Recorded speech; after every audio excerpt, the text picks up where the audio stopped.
皆様こんにちは。 Good afternoon, ladies and gentlemen. We would now like to begin. The Liaison Council of Academic Resources of Societies of Coastal Environment and the Nippon Foundation co-sponsored symposium on ocean acidification and ocean water temperature rise.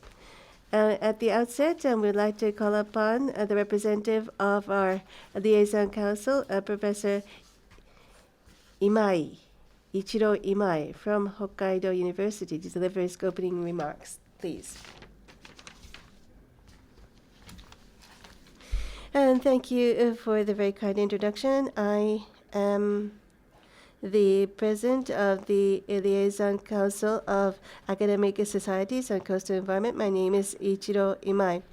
First of all, at the outset, I would like to say to those who were affected by last night's earthquake, my sympathy goes to everyone. And this symposium,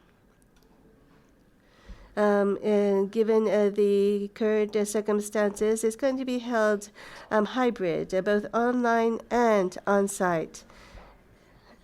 I've asked many people earlier, but I think there are about 600 participants today. And I would like to thank you very much indeed for your attendance. Well, you may be wondering what this Liaison Council of Academic Societies on Coastal Environment is doing. It's abbreviated as ENKANDEN in Japanese, but let me give you the purpose of our council. We are holding joint symposium on coastal environment issues of ocean, lakes, and marshes among researchers beyond the boundaries of academic societies, including those involved in coastal issues, to explore the contact points of mutual awareness and to discuss future directions, to actively exchange opinions. So holding symposiums is a very important part of activities. We have active exchange of opinions and information to seek directions for solving coastal environmental problems through viable proposals while correctly recognizing coastal environmental issues. That is the purpose. Now, our Liaison Council ENKANDEN is currently composed of 12 societies and the affiliated committees. Usually, symposia held by the constituent societies or members. But this time, we have decided to develop a new approach by holding a joint symposium with the Nippon Foundation. So this is a new initiative for us. This will be an important opportunity for our Liaison Council ENKANDEN to explore the possibility for future development. We would like to thank the Nippon Foundation for sharing such a valuable opportunity with us. Thank you very much indeed.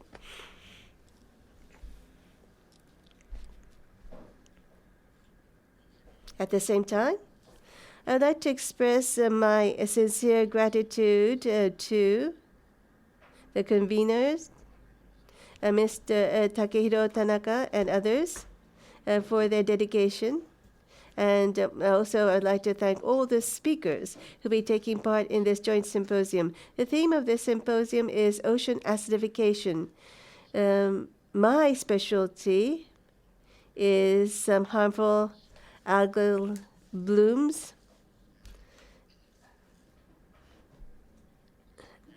HAB, which are often caused by toxic flagellates that prefer a lower pH than actual pH. And once so they seem to multiply at around pH 75. And this means that acidification increases, harmful red tides may be more likely to occur. In addition, the surface of the cells of the coccolithophorids are covered with coccoliths made of calcium carbonate, but it's expected that coccoliths will become more difficult to maintain. And scrip soya and others, which normally are not harmful, even at the seabed, even in case of cyst, they are covered with a calcareous coat and has been protected by others, but under acidification conditions, there are some which are happy and others which are sad. The cysts lose their outer coat in this case.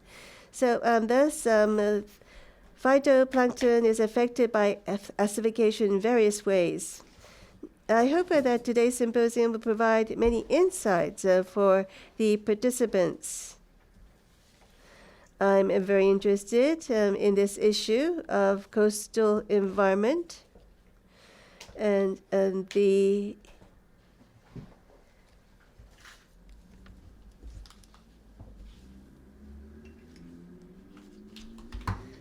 also, as I said, this joint symposium, the success of this symposium will be a turning point for our council going forward. So for these reasons, I'm very much looking forward to the presentations. Thank you very much for your attendance. 今井先生、どうもありがとうございます。 Thank you very much, Dr. Imai. So various academic societies are coming together to really tackle this complicated issue together. And thank you very much for also giving us a very warm words before we start the operative part of the symposium. I would now like to invite Mr. Takehiro Tanaka, who is the Director General of the Satoumi Research Institute, to deliver his presentation, which will be the introduction to this whole discussion today. Good afternoon, good evening, good morning, everyone. This is Takehiro Tanaka from the Satoumi Research Institute. I'd like to extend my deep gratitude to all the participants. We are delighted with the huge turnout. Can we have the slides up? So today, my job is to review the past 50 years. The coastal environment in Japan has changed dramatically over that period. So I'll look at the long-term change and more recent change that we see in beaches and shores everywhere around Japan. And I'd like to tie that in with the intent of today's symposium. So this is probably what you are very familiar with. It comes from the white paper on fisheries by the Fisheries Agency of Japan. It shows the capture fisheries and aquaculture production by year. So in 1984, we peaked at 12.82 million tons, and the production has been declining since. Until year 2000, the capture fishery was mostly affected by the Japanese sardine or pilchard catch. But then after that, offshore fisheries started to decline, although the rate of decline may have been attenuated. But then pelagic fishery also started to decline dramatically. And that means the importance of coastal and mariculture fisheries are ever more important. And with regard to mariculture, they have been focusing on more fruitful or prosperous species. And because of higher technology, the production has been increasing since 2013. But coastal fisheries, capture fisheries, that is, are coming down. Now, this is about the Seto Inland Sea of Japan. It actually accounts for 10% of the capture fishery and 33% of the national mariculture. And so you can see that the trend is again, it peaked in 84, 86. And came down. So once the production in this area was 850,000 tons, it has come down to 330 tons in 30,000 tons, that is, in 2016. So that's less than 40%. So Seto Inland Sea and the Ariake Sea is another area which is an inland sea, and Tokyo Bay also the same. You can see that the environment, the coastal environment, has changed dramatically, and it is very clear that anthropogenic factors are at play. So this reviews the changes over time in the Seto Inland Sea. And so it compares the production with other known areas of high production. So compared with the Chesapeake Bay, North Seas, Baltic Seas, you can see that the catch per area is very high. However, this is actually from data that is more than 30 years old. So this is about what changes happening in that area. So from 1950s to 1980s. And currently I'm actually based in the middle part of the Seto Inland Sea in Okayama Prefecture. And it was 1979 that I moved to Okayama. So back then there was a lot of eutrophication and HABs. And I was working with the fishermen. So from the 70s to 80s, if you visit just any village, you will be offered the mantis shrimps. So wherever you go, they will have this huge pot, and they will be cooking mantis shrimp everywhere. And so that was every day. I mean, so there was so much catch, so much shipped. And so in the spring season, there would be sea breams, mackerels, puffish, squids, a lot of them coming in. And then the oyster and laver culture would also peak in the spring season. And at the same time, HAB would happen, and a lot of cultured yellowtail mortality happened. So we had the highest level of catch and the highest level of biodiversity as well.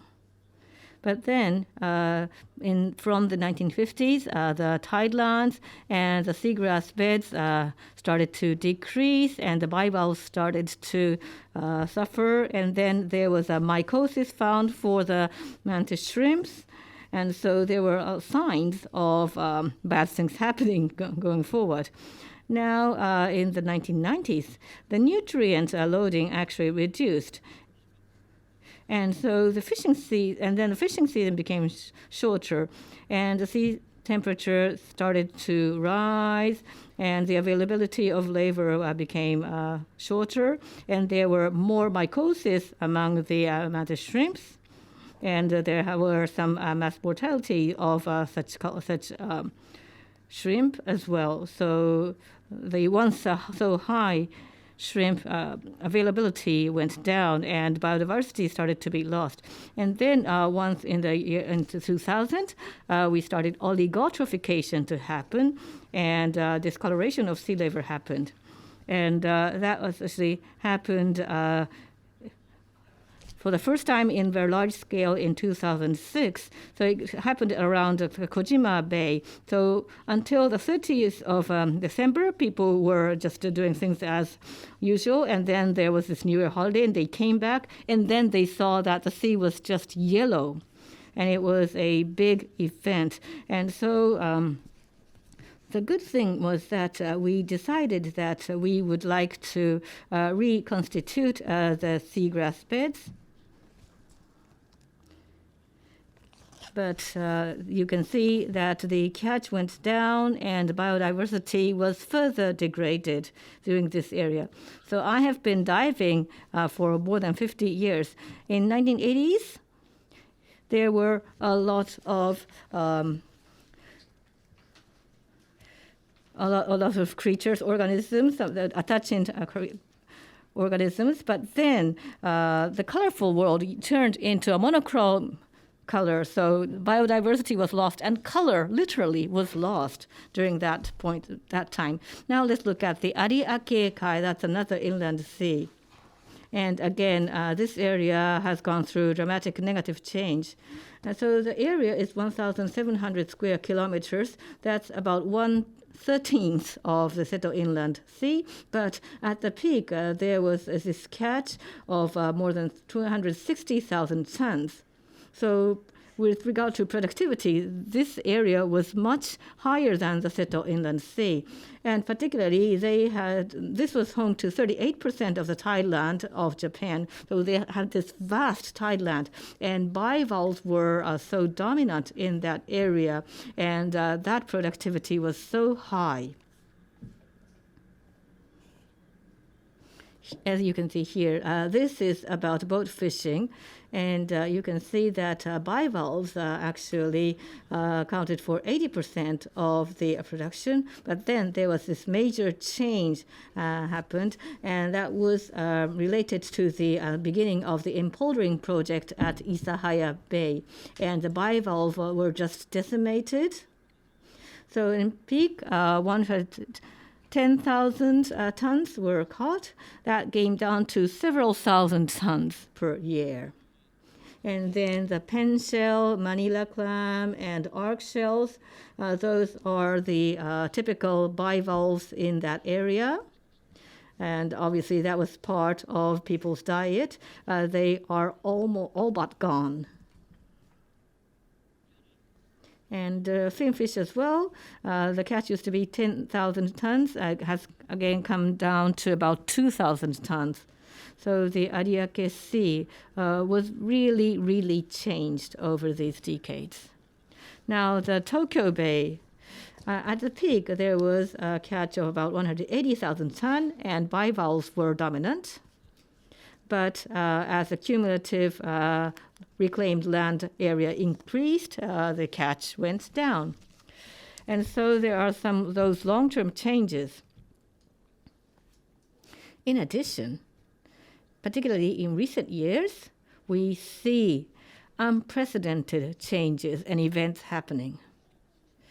For example, asari and salmon and Japanese common squid are no longer fished. And the Fisheries Agency of Japan actually established a panel to look at this poor catch. And they analyzed and identified some of the causes. So the global climate change is identified as a very big factor. So a lot of sea surface changes that were unprecedented and are not explained by the traditional understanding of climate has been happening. And so, we can no longer assume the steady state and things are not repeating. And then it's not just the fish that we mentioned. There could be other fish that could actually go down with regards to production. And so we also see large-scale environmental changes and the increase in extreme events. In the Indo-Pacific in 2060, the maximum possible catch could actually be down according to the 2 degrees scenario. And the 4 degrees plus scenario could actually mean 60% loss. Now, in November 2021, the JF, the National Federation of Fisheries Cooperative Associations, conducted a survey amongst the younger generation of fishermen. And the results are shown here. So the fish are available at different periods. There are poor catches and or poor growth, etc. There were a lot of concerns raised. And so I looked at that survey and also analyzed a lot of reports coming in the media, as well as my personal communication and other sources I have. I have compiled this chart. And I wanted to track when the change in the seas started to happen and what the drivers and causes would be. So red indicates the events that are attributed to sea surface temperature rise, rise, and blue would be for oligotrophication, and the orange or brownish color indicates seabed issues or seafloor issues. So if you go back, the common Japanese squid in the southern part of Japan Sea, you would see squid jigging lights, but it disappeared sometime in the 1980s. So this yellow shows the events that can be attributed to something else or maybe a cause unknown.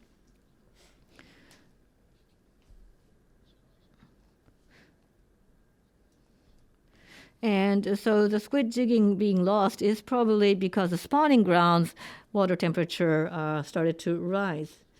And if I actually have anything wrong, please correct me. And then what happened was that in the East China Sea, the Spanish mackerel is the wintering area, and the northern limits started to move further north. And so the Spanish mackerel started to move north or poleward. And then we also see a lot of communities declining. And then we also saw the denudation of rock reefs. And then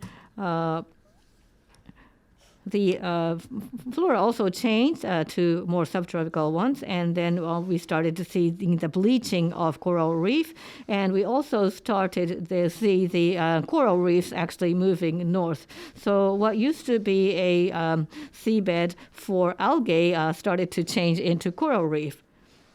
And then in the 2000s, we started to see discoloration of larvae, and that's because of oligotrophication. And then the oyster spat collection also started to suffer. And then in the Mikawa Bay, the clams were actually dying of starvation. And then the salmon, the sorry, and the squids, the catch were low. And then we would see a lot of mackerel or an unusual increase in yellowtail. And then sardines, mass die off Aomori in the north part. And then the lobsters, started to become bigger and bigger and more available. And then we also saw the pin-spotted spinefoot actually eating up all the cultured kelp. And then we also saw an increase in a lot of starfish, etc., and then different types of squid and crabs increasing. And so, the sandlands, the catch also went down. And so these are attributed to oligotrophication and seafloor issues. And then in Okinawa, their specialty, mozuku and sea grapes production also became unstable.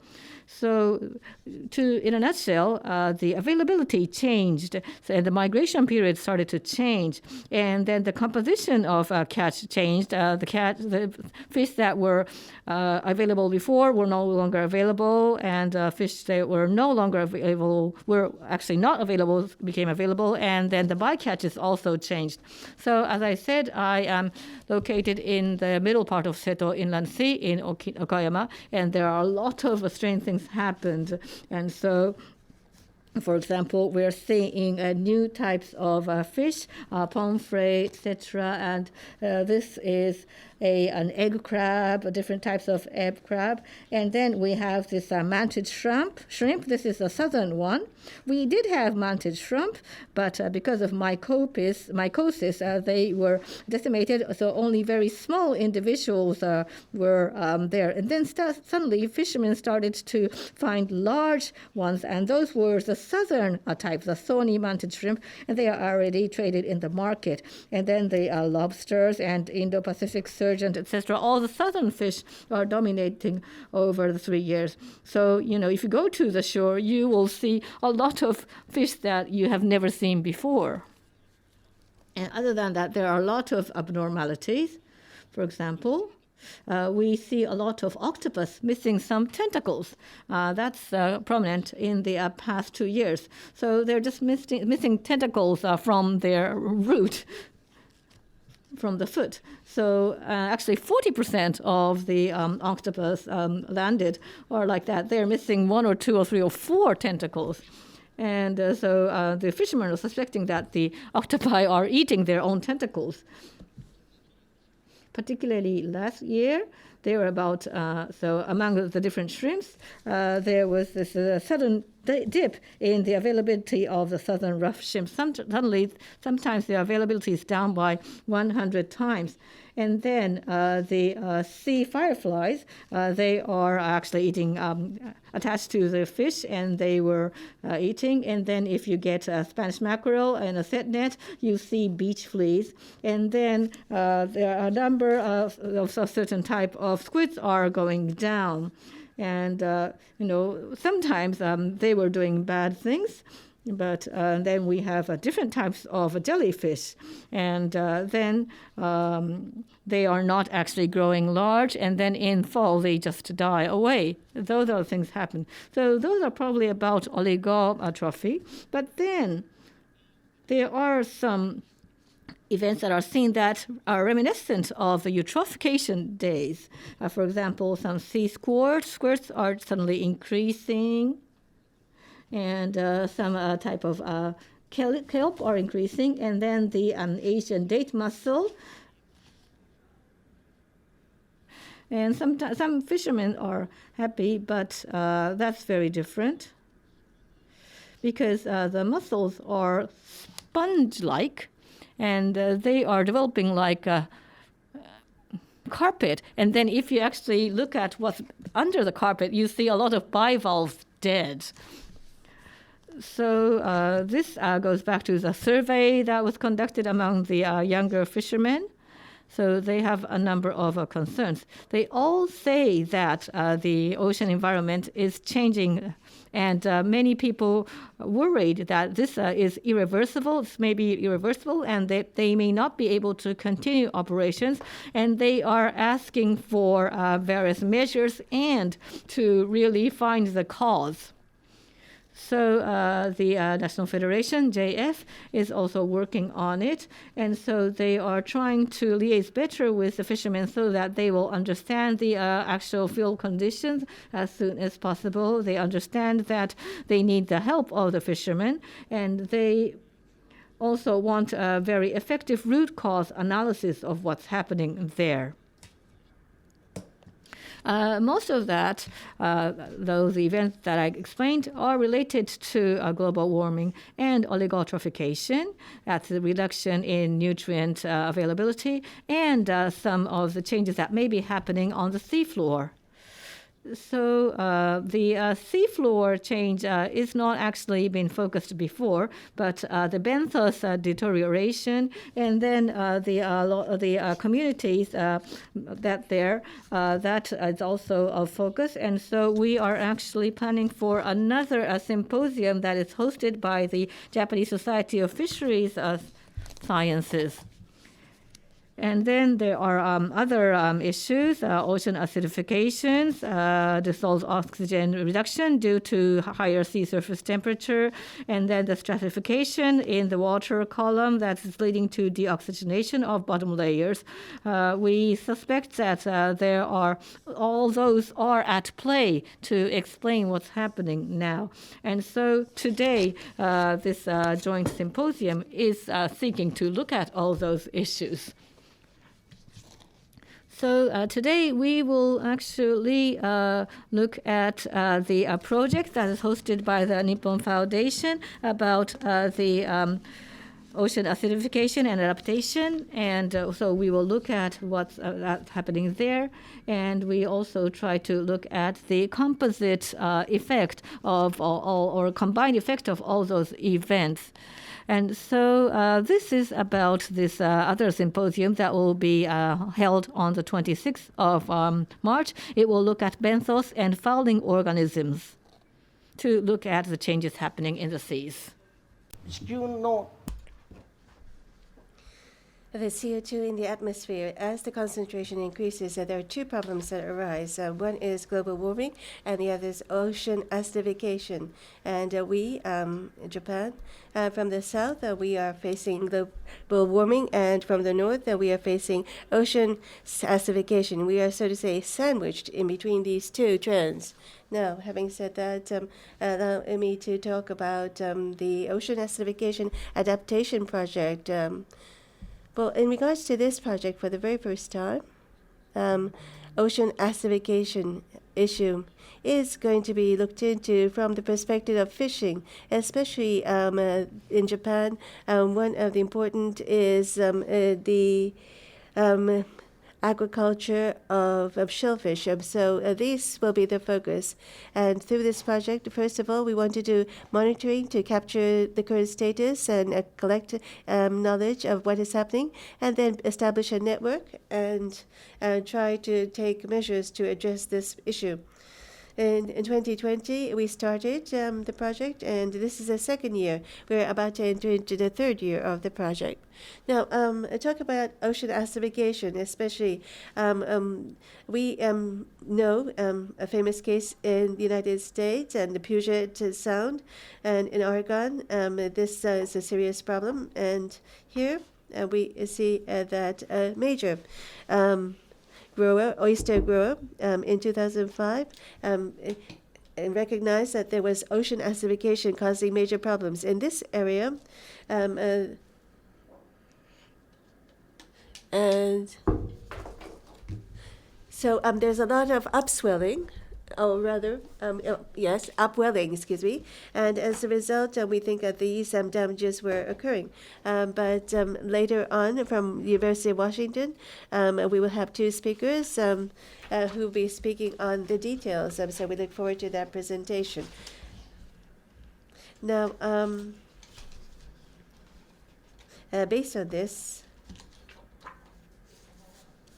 well, in 3 locations, we have set this as a model sea area for the observation. And first, Okayama, this place called Hinase, and also the second is Shizuka Bay, and these Shizugawa Bay rather, and these two are totally different in terms of the location and the characteristics of the sea. But what is common is that they have Pacific Ocean cultivation, and also they are also growing kelp and other plants. So they do have a lot of things in common, the sea plants. And also in 2020 at Hinase area, at one time, at one place, there was a very low pH recorded. So there was acidification recorded, and it was believed that this could occur in other Seto Inland locations and Hiroshima Prefecture, especially in those areas which are impacted by sea water and where there is aquaculture. There was one point that we observed, so the one just location. And this is the place where there is the observation site of the observation station by the Fishery Research Institute. And the way of thinking about this is located in Hatsukaichi. But first we do the monitoring, and then after the results are analyzed, and we divide them into different levels. And depending on the level, we think about what measures need to be taken. And that is how we approach it.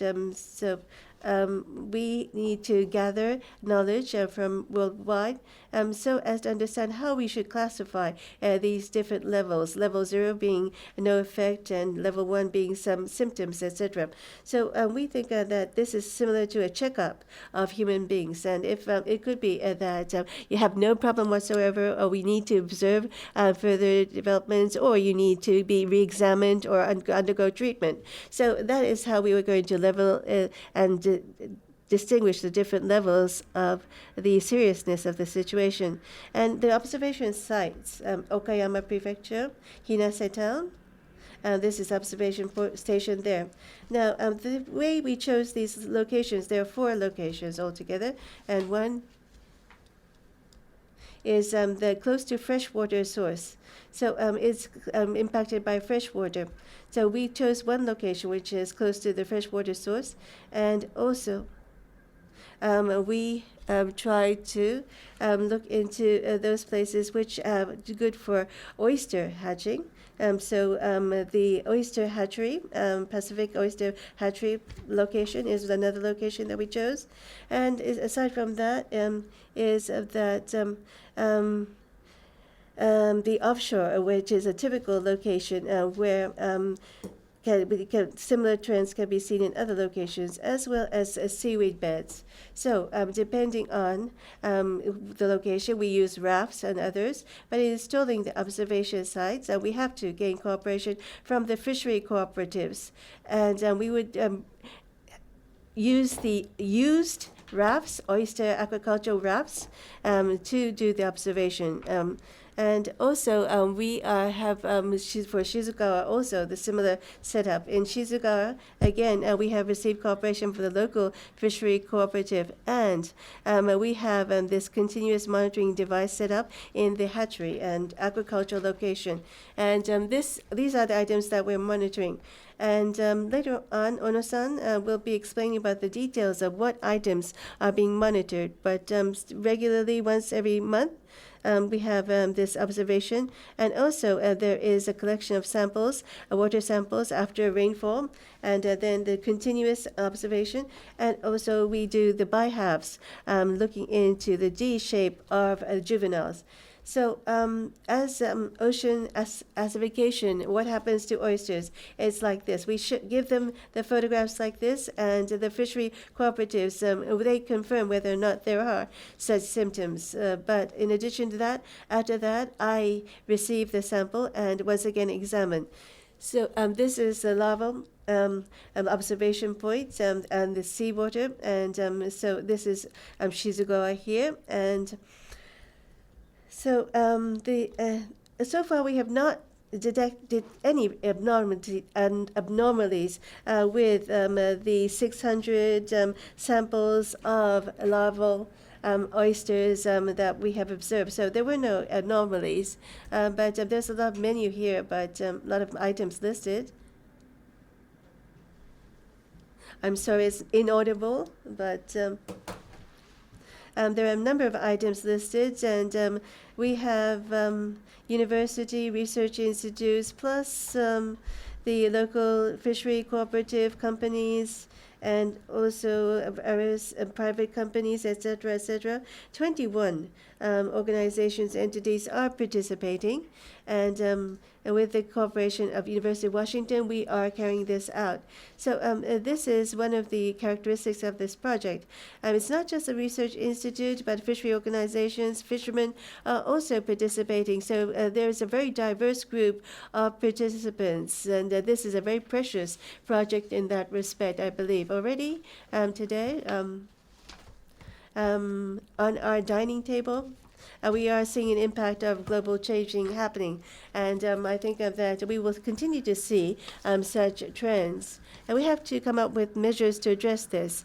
And for this, we need various stakeholders to collaborate with us. In particular, every day, people who go out to sea, the fishermen, we need to have good collaboration with the fishermen. I think this is the best way to approach this. And therefore, this symposium, we do have a number of fishermen attending. We hope that this will be a start for us, the researchers and the fishermen, to work together. So science and the wisdom of fishermen should be combined together so as to we can come up with good measures to address this. And we'll now proceed to the actual symposium. Thank you. 田中様、どうもありがとうございます。 Thank you very much, Mr. Tanaka. we were able to hear how the fish catch and mariculture catch changed over time and the impact of various forcings, including ocean acidification, and how serious the situation is. The Nippon Foundation has started the Ocean Acidification Adaptation project, and that was introduced too. By the way, I forgot to introduce myself. I belong to the Association for Shore Environment Creation. I'm also a member of the Sasakawa Foundation as a researcher, and my name is Keita Furukawa. Nice to meet you all. So now I would like to return to the program, and I would like to ask for a number of presentations that will be followed by a panel discussion. So there will be 3 presentations, and then after a break, we will start a panel discussion with the 4 presenters and 2 additional members. So the first presentation will be from Professor Masahiko Fuji from the Graduate School of Environmental Science at Hokkaido University. He will explain to us what ocean acidification is, what global warming is, and what the impact on the marine ecosystem is like, and what the challenges are ahead. And so with this, Dr. Fuji, the floor is yours. Hello, everyone. Good morning, good evening. This is Fuji. Nice to speak to you all. And so I hope we can have the screen. I'm going to talk about the global warming and the ocean acidification research around the world. I don't think it's realistic to cover everything in 30 minutes. I'll try to do that. So global warming is already surely happening. And another impact of higher sea temperatures is a marine heat wave, or MHW. That's a relatively new concept. And then I'd also like to discuss the main theme of today, which is ocean acidification. And I'd also like to say that those phenomena are not really happening individually or separately, but we have to think about the combined effects. And then I'd like to look at some examples of research underway. So first, the global warming. And so obviously, it's about human emission of GHG, including CO2, causing this long-term trend in change. In the ocean, the most salient impact of global warming is sea temperature rise. Most of the creatures in the sea are actually cold-blooded, meaning they are affected by the changes in the temperature. For example, in Japan, mostly we have temperate waters, and if the water temperature suddenly changes, that creature may die or disappear or go away. Or if that area becomes warmer, then other type of species that were previously only in tropical areas will move into our areas. And that's happening not just in Japan, but pretty much everywhere on Earth. So this is called the tropicalization. So this is about the temperate ecosystems being changed. This picture showed a blue ringed octopus. This is a tropical octopus, and recently we have a lot of sightings in the temperate waters as well. Now, this octopus is no harmless one. It is very harmful. It's very poisonous, and it's dangerous. So this actually comes from a poster alerting people about the danger, and don't touch if you see this. That's the message. Towards the right, I have a screenshot from a website of area in Hokkaido. Again, this is about a tropic fish, which is also poisonous. It's called scrolled filefish. And again, it is alerting people to this danger. So Hokkaido is supposed to be actually subpolar, but we are now seeing the incursion of such tropical fish. And the thing is, this scrolled filefish looks very much like other types of filefish, which taste very good and are very popular. They look popular, and the thing is, once they are prepared by the fishmonger, you can never tell the difference. But the difference is that the scrolled filefish is poisonous, so we really have to be careful, and the government and administrative organizations are having to deal with this. Now, the next issue is what happens going on, what will happen to the distribution of such tropical fish. And this is a result of our research that we published this year or in the past year. So we have chosen 3 species, the scrolled filefish that I mentioned earlier, and then another fish is a pin-spotted spinefoot. This is known for eating up cultured seaweeds, and so it's causing a lot of crop damage. And then another one is a type of clownfish, the Amphiprion phinatus brevert. So they're cute. So, some people are happy about being able to see the clownfish. So we are looking at those different types of species that are all tropical. And so the research attempts to predict what the distribution would be like in year 2100. And so the top one shows the business as usual type of scenario, and then the lower panel shows the Paris Agreement or Paris Accord scenario. So let's look at the leftmost panel. That's for the scrolled filefish. So the difference is, by the way, blue is the current distribution. And if we keep, or if mankind keeps emitting CO2 as we did before, you can see all the red parts. Those areas will be infested by the scrolled filefish. That's what the model shows. But if we are able to reduce CO2 emissions, you can see that there's a great difference. There won't be so much because the yellow parts will be unsuitable for this filefish. And the difference is really up to mankind and how mankind can reduce GHG emissions. So what we need to do is to really implement various mitigation measures and really drastically reduce GHG emissions. Obviously, even if we just reduce that tomorrow, that doesn't mean the seawater rise, temperature rise stops tomorrow. It actually acts slowly. So, and we can't just wait for the sea temperature rise to find its way down. So we will need to implement various adaptation measures. For example, with regard to poisonous fish, as we saw earlier, there are communications made. So they need to tell local people that this type of new fish are arriving and they are not very good. Don't touch, don't eat.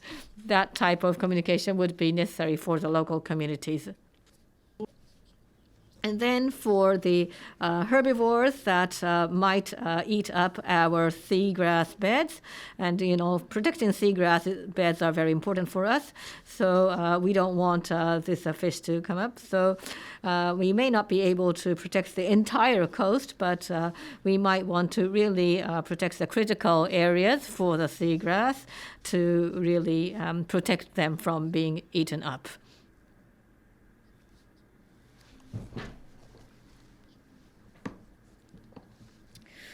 And prevent crop loss. And then with regard to clownfish, it's nice that they're coming, perhaps. So we might want to actually leverage that for our tourism industry. And so, if they're coming, why don't we make good use of the nice ones that are coming? That's the kind of message that I would have. So I talked about that long-term seawater temperature rise. And now I'd like to talk about a more short-term event, which is called marine heat waves. This is actually a relatively new concept. And, we are seeing terrestrial heat waves with parts in Eastern Europe seeing unusual high temperatures like 40 degrees Celsius for several days in a row. And that's actually happening inside the sea, and that's a relatively new revelation. So this drawing shows where the marine heat waves or MHWs have happened. So this concept is new, and the definition, it hasn't actually been standardized yet. So depending on the definition, obviously the scale and the period may change. So here I'm using most popular definition, which is that when seawater temperatures exceed a 90th percentile distribution for at least 5 consecutive days. And it's happening off Japan too. Although we don't have many academic papers yet, only less than 10 as far as I know. But most cited is this from Dr. Miyama of JAMSTEC. And so this is about the marine heat wave off the southeast coast of Hokkaido. This happened over the years from 2010 to 2016. And you can see that there are abnormal high seawater temperatures in summer. You can see that they were observed in the summer, and we're plotting the temperatures from July to September. The red part shows when the MHW was in place. So depending on the year, you can see that the intensity or the duration are different, but the thing is, it's happening every year in this area. And then to the lower right-hand panel, we are showing the average temperature from the 3 months, or during the 3 months of July to September. And this is from 2010. You can see that the temperatures are high. The interesting, maybe interesting is the wrong word, but this is about the catch of yellowtail. Tanaka-san mentioned earlier that the people are seeing that a lot of yellowtail are now found in set nets in the north. And so I'm in Hokkaido, so I can actually see that. If you go to the supermarket in Hokkaido, you see local yellowtail, which shouldn't be the case, which was never the case before. It's a temperate fish. You can get them in subtropical areas now. So you can see that there's actually a quite nice match with the seawater temperature seen off Hokkaido. So the MHW and the global warming are actually happening, and they are changing the biota in the areas everywhere, including the Japanese offshore areas. So I've been talking about the water temperature, but perhaps I wanted to tie it with what's happening on the terrestrial part of the globe. So let's look at this temperate area of Japan. So currently we have the temperate ecosystem and various species.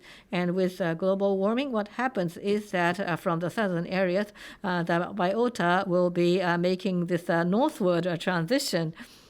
So that's about the tropicalization that was mentioned earlier.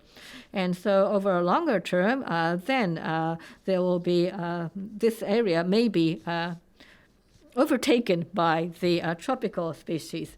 So what happens with MHW is that the global warming is a long-term change, but the MHW actually, and depending on the intensity, can really decimate the temperate ecosystem, because most of the temperate species don't like warm waters.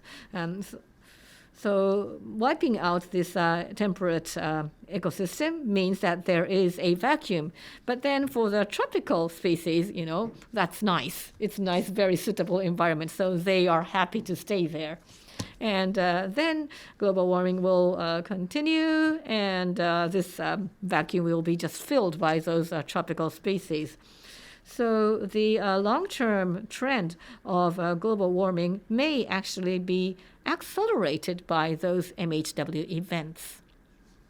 that's been reported.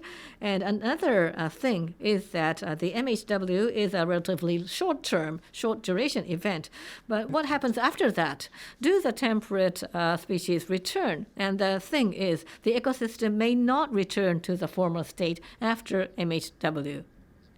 So we have to obviously look at the spatiotemporal scale, but this is what appears to be happening in reality. So I talked about the water temperature, global warming, and MHW. Now I'd like to talk about ocean acidification. So acidification is, happening from a CO2 increase because of anthropogenic emissions. So between the atmosphere and the ocean system, there is an exchange of gas, or what is called the ocean-atmosphere gas exchange. And so if you look at the water quality, you will look at the pH, and pH 7 means neutral, and higher means alkaline, and lower means acidic. And currently, the average of the global seawater is short of 8. And if there's more CO2 dissolved in the water, and CO2 is slightly acidic, and so you can see that this huge neutralization reaction is happening in the waters around the sea. And so the pH value is actually going down. So what used to be alkalescent is now perhaps turning to the acidic part, and so that's known as OA, ocean acidification. So we're not actually suddenly going to acidic. We're still alkalescent, and we're approaching becoming neutral, and it may eventually fall into an acidic part. So the thing is that for some species, acidification would be a great threat. For example, coral, shellfish, crabs, shrimps, sea urchins, because they have shells or exoskeletons made of calcium carbonate. And with ocean acidification, calcium carbonate is more easily dissolved, and it's also difficult to develop or grow that structure. And so those species should be very threatened by ocean acidification. And so as we discuss ocean acidification, we need to look at various indicators. One is pH. Another important indicator is calcium carbonate saturation state, or known as omega. So this shows whether it's easy for the calcium carbonate shells to be developed or grown. So if the omega is smaller, that would mean more dissolution happening. As I said, we might be facing the threat of ocean acidification. The creatures that would be threatened would be the calcium carbonate shells, including corals, shellfish, shrimp, crabs, and sea urchin. Of course, this is problematic not only in the ocean, but at the same time, coral reefs. There are many people who dive, like me, to enjoy the corals, and also these people will be find problems, and also people who enjoy eating seafood. I myself would be very much troubled by this. So oceans acidification does have an impact on human activities, especially of fishery as well as tourism, and therefore it could have a direct impact on these industries, and this needs to be kept in mind. Now, the next issue is well, what I've just described so far is something that has been experimented with. But what is happening in the field? So we have to look at the real world and what the situation there. To give you the conclusion first, around the world, there are places where this phenomena is already occurring. This is, for example, the west coast of the U.S. About 15 years ago, the Pacific oyster aquaculture, there was a massive dying of the oysters, and this became a problem. And another is, I think that this Ventinus X wrote this paper about 2 years ago, again about what is happening there in crabs. And I'm sure that she's viewing this session, but this again, We looked at the microscopic image, and if you look at the juvenile, you see that some of the shell is being melted, and also the sensory organs showed damage. So there was dissolution of the exoskeleton, and this is believed to have been caused by ocean acidification. Now, what about the waters near Japan? Well, around Japan, so far, there have not been, with maybe a few exceptions, any problems seen with the marine organisms believed to be caused by ocean acidification. But is it because those problems do not exist, or is it that we have not yet just identified them, but they really exist? We really do not know.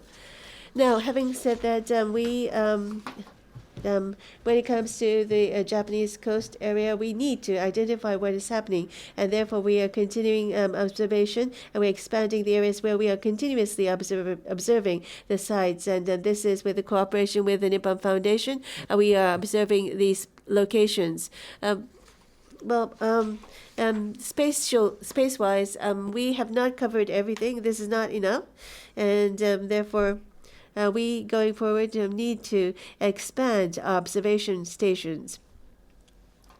Now, so far I talked briefly about ocean acidification, but there's a global warming as well as the marine heat wave acidification. But lastly, I would like to talk about the combined effect. Well, on a global level, we see that climate or global warming and ocean acidification and the marine heat wave we believe that it's important that we combine the effects. And so I think Dr. Ona will be talking more about the acidification, but the IPCC report, if you look at the IPCC report, you see that if there's a combined effect, this means that the impacted area will be larger. This has been pointed out. But yes, so far, there has not been that much research done on the combined effects, and therefore, I think that it's urgent that we carry out this research further. Now, one of such examples is this in Hokkaido, continuous monitoring example, and this is in Hokkaido University, and at the Research Institute at Hokkaido University, and it's the first continuous observation of acidification, non-acidification. Well, in the winter time, it's very difficult to do carry out the observation. So it's rare that it be done continuously. We have been doing the observation from 2013, but to show you the results here, well, this is from 2017 to mid-2019, 2 years observation. You can see that the water temperature from April to summer, well, this is 2 years worth of data, but these are the changes that we saw. It's high in the summer and low in the winter, and sometimes it goes below 2 degrees in the winter time. And you see the seasonal changes, and as for the salinity, again, there are differences, but we see what's significant is if there's a heavy rainfall, then because from the sky, the rain would fall, and so the salinity would go down. And also snow melt water from the land to sea flows into the water, and therefore this would bring down the salinity. As I said, this omega, the argonite saturation, and so we see that this is the behavior seasonally, but when the fresh water flows in, then it goes down. And I think that you can pick that up here. ここまで下がったら問題かということで Now, how far does it go and what would be problematic? Well, it depends on the species that you're talking about, but still, here, we're talking about Hokkaido. What's important is the scallop, and also the abalone. And so how much impact will this have on these species? Or this is something that we did, and the threshold is 1.1, the omega 1.1. And for these, we did not see that the numbers dipped that low, but still, there were some which are close. And in the future, we think that we need to know what will happen. And this is the water temperature, and this is the omega. And here at this time, we are looking normally at the average from January to December. The black line This is the current water temperature, and this is the omega. And you see that both green and red. This is 2,100. And what would happen if humans try to reduce or do not try to reduce CO2. So if it's business as usual, then you see that it would reach this red line here. The water temperature would be about 4 degrees higher than now. If that is the case, and then the scallops and the sea urchin, etc., would be very much impacted, and it would be an undesirable environment for those species. But for ocean acidification, the omega, if does not, its business as usual will go down. On the monthly average, you see that the threshold I said is 1.1, but it comes close to this 1.1 level at the end of this century, could be. And therefore, if this were to really happen, and if the society thinks that this is a problem, I think what's important is that we try to reduce CO2 emission. And plus, it's just like tropicalization, we have to try to, for example, the aquaculture species, we have to try to change the method. And also, I said the omega we're done with freshwater inflow, and therefore from the land, the inflow of fresh water or other substances, if that is a problem, source of the problem, and then depending on the location, I think we again, the humans need to rectify the situation. So these are some of the measures that need to be taken. That is all that I really wanted to say too. But in summary, the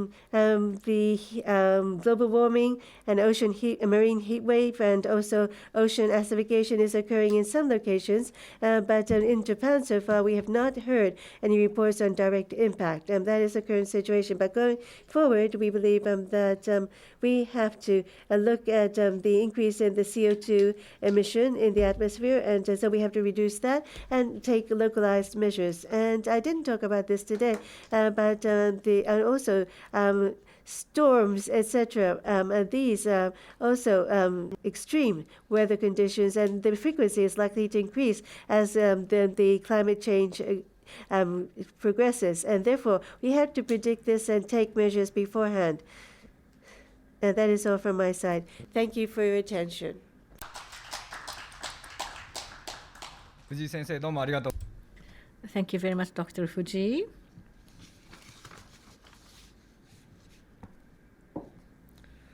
So we were able to hear about global warming and then a new concept of marine heat wave, or MHW, and how all that together with ocean acidification are driving various near catastrophic events happening.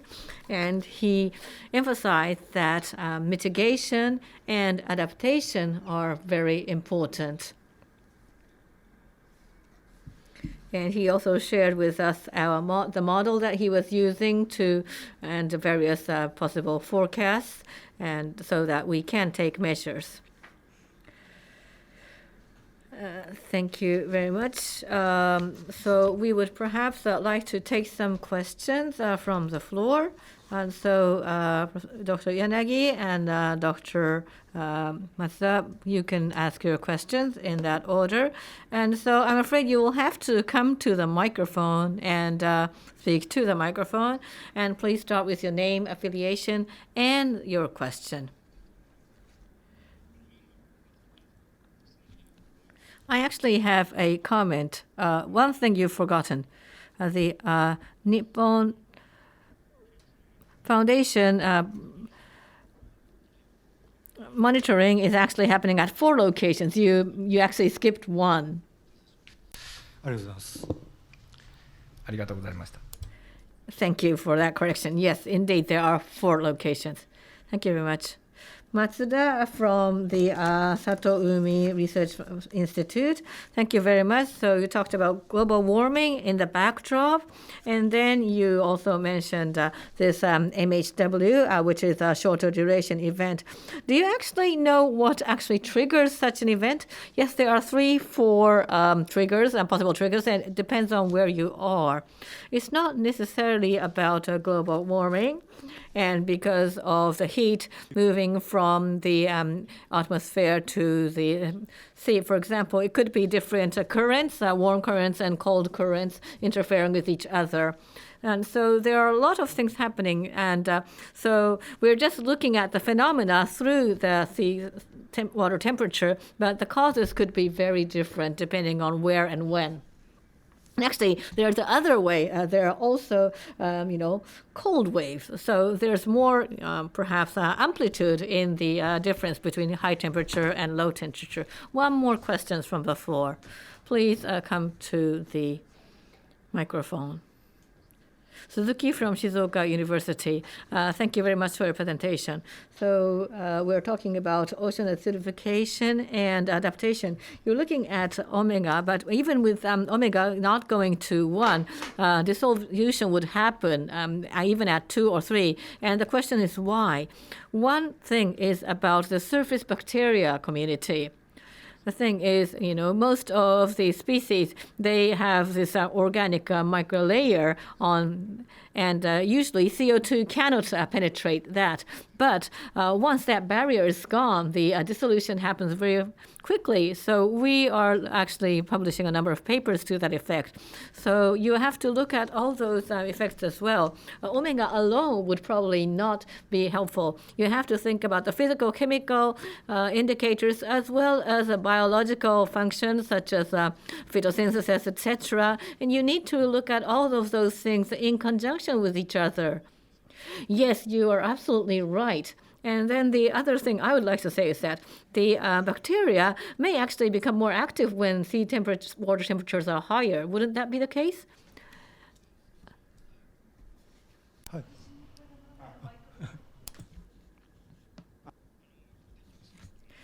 Obviously, there's this right temperature for any species. We're looking at glucose and other things as additives, and sometimes the dissolution is really, really accelerated. So organic matter, bacteria, and CO2, we need to look at the relationship in between. Otherwise, you can't really tell how the mechanism works. Yes, and you also need to look at the light input. Yes, definitely. Thank you very much. パネルディスカッションのところで So we might actually come back to that point during the panel discussion. Thank you very much for the questions, and thank you very much for the presentation. ワシントン大学のテリー・クリ Next, we would like to invite from the University of Washington, Dr. Terry Klinger and Ryan Kelly. They are joining us from Zoom. At Washington University, they have focused on the mass mortality of larval oysters that happened from 2005 in the Puget Sound and caused by ocean acidification. Washington University has been involved in cross-cutting and cutting-edge research, and we are very happy to be able to invite those two doctors for today's symposium. So, invite Professor Terry Klinger and Ryan Kelly from the Washington University. We are very pleased to have you, both of you, having in this symposium. And I believe that we have a 60 minutes assignment for your slot, both of you, in total. And we are expecting to the 40 to 50 minutes presentation. Firstly, I believe Terry will give us your talk, and followed by the Ryan. And let us allow to make some small discussion afterward. So now, would you please take the floor if you like. Terry? Yes, great. Thank you so much. I'll just, can everybody hear me okay? Yes, we can hear you. Thank you so much. I'm very honored to be here today. And my colleague Ryan and I would like to tell you a little bit about what is going on, what's happening in Washington State with respect to research and monitoring of ocean acidification. So what we know to start with are that the waters in Washington State are vulnerable to ocean acidification, perhaps different than waters in Japan. We're already seeing very low values of pH and aragonite saturation. Evidence in 2008 and 2009 demonstrated that ocean acidification is associated with seasonal upwelling off the coast of Washington. This evidence came from oceanographic surveys at sea. At the same time, oyster growers were finding that ocean acidification or low pH waters were causing harm to larval Pacific oysters. And it was this evidence that motivated research in Washington state and all along the West Coast. So let me give the geographic setting that we'll be talking about. Washington, this is Washington state here, and Washington state waters include the waters of Puget Sound, sometimes called the Salish Sea, and also the waters of the outer coast here, open to the Pacific Ocean. The waters of Puget Sound are an inland sea and are in some ways comparable to your Sato Inland Sea. So one of the things we asked was that in Washington, how much information was needed to take action? What was the science that drove the actions that were taken? And we asked also what kind of information was used or needed. So here's work that was done by our colleague Kirk Sato. He described the state of the knowledge in 2012 when political action or decisions began to be taken using this sort of analysis here. The analysis relied on a scoring process that went from 0 to 5. 0 is that the problem wasn't even yet recognized, and you can see that that was true in several areas. And 5 was that there was good scientific evidence produced not only in the laboratory, but corroborated by field studies. And so what you can see is that in 2012, 10 years ago, we had good scientific evidence in some areas, including environmental monitoring or observations, environmental observations, also aquaculture practices. And we did know something about species-specific responses from laboratory studies. So the knowledge in 2012 might be characterized as strong, but only in a few areas. But even so, officials and the business sector considered that evidence sufficient to take some new actions.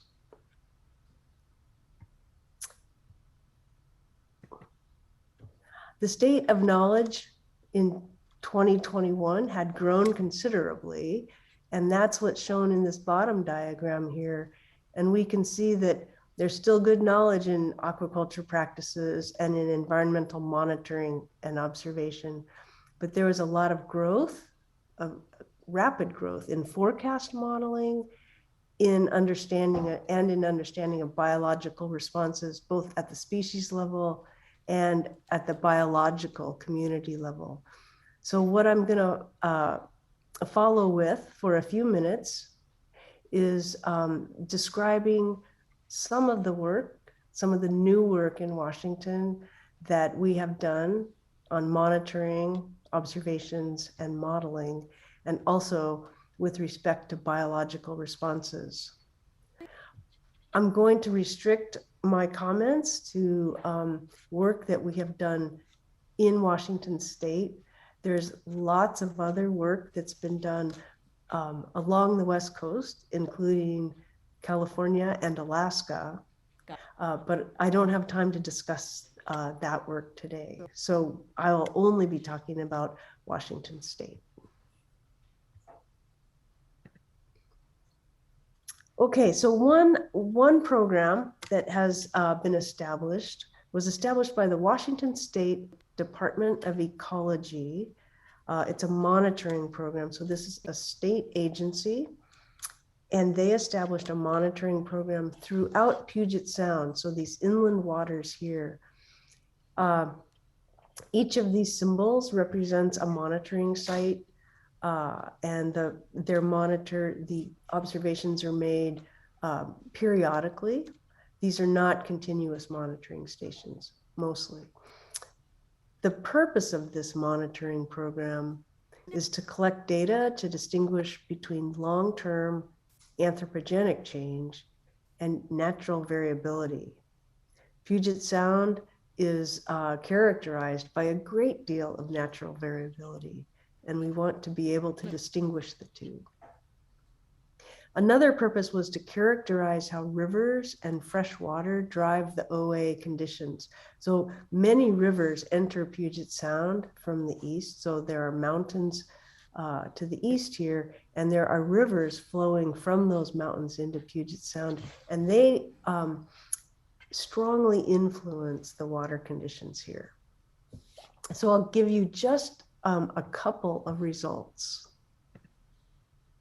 One is that surface aragonite saturation that we just heard about, omega, varies by season and location, and sometimes is very low. So in November, throughout Puget Sound, omega, the value of omega approaches 0. And in some cases, it's the water is highly undersaturated. So we are seeing in Washington State seasonal undersaturation throughout Puget Sound. Values are quite different in May. So in the springtime, the values of omega are higher, and they're higher in some places than in others.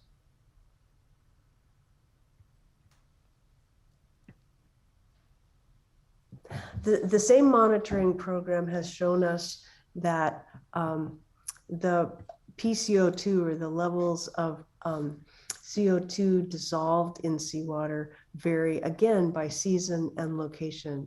And again, conditions are very strong in the fall, in November, let's say. So in November, there's a high concentration of CO2 in seawater, whereas in the spring, the water has less CO2 dissolved in it. So there's a great seasonal difference. And at times there is a lot of carbon dioxide in the seawater. And that is among the factors responsible for causing such sharp declines in pH and omega. There are other monitoring programs throughout Puget Sound that I won't talk about. This is one established by the state agencies. The University of Washington maintains another monitoring program, and the shellfish growers also monitor water quality near their hatcheries and their growing sites. Okay, modeling. Numerical modeling or forecast modeling of ocean acidification conditions has grown rapidly in Washington State.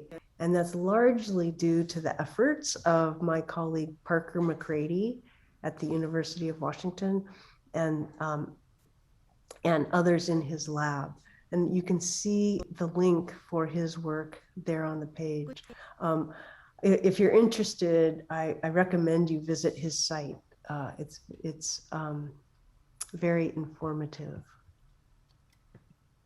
So what Live Ocean does is it offers a daily 3-day forecast of Pacific Northwest and Puget Sound ocean circulation with many water properties,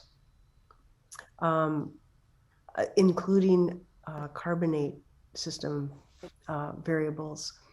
So for those that are modelers in the audience, It uses a ROMS model, and it includes tides and rivers and open ocean conditions and wind and solar heating. And the biogeochemistry in the model includes nitrate, phytoplankton, zooplankton, detritus, oxygen, and OA conditions. So this is a big effort, and it has been very useful for all sorts of for all sorts of projects in Washington State. Let me show you one example of how the output from this model. So this is the forecast of aragonite saturation state or corrosive waters in the Columbia River plume. So here's the Columbia River. Here is Willapa Bay, one of the largest oyster growing areas in the state and actually in the nation. And you can see what the conditions are if we play the model. So in the Columbia River, you can see how conditions ebb and flow with tides, and you can see also how aragonite saturation state changes with tidal state in Willapa Bay. One of the primary purposes of this model is to help inform oyster growers about when's a good time to release new larvae into the bay.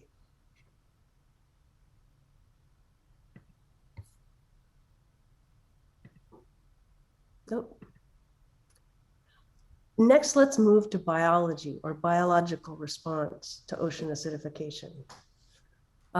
Recent research on Washington species, and this is just a snapshot or a small slice of the research, suggests that phytoplankton assemblages may change in response to ocean acidification with an increase in harmful algal species, that some zooplankton are highly sensitive to ocean acidification, that other zooplankton are far less sensitive to ocean acidification, and that with respect to fish species, Pacific herring, that's an important forage fish here in Washington, Pacific herring embryos may tolerate OA pretty well. And on the other hand, some salmon species that are so important in Washington State are impaired by ocean acidification. So let me explain these in a little more detail.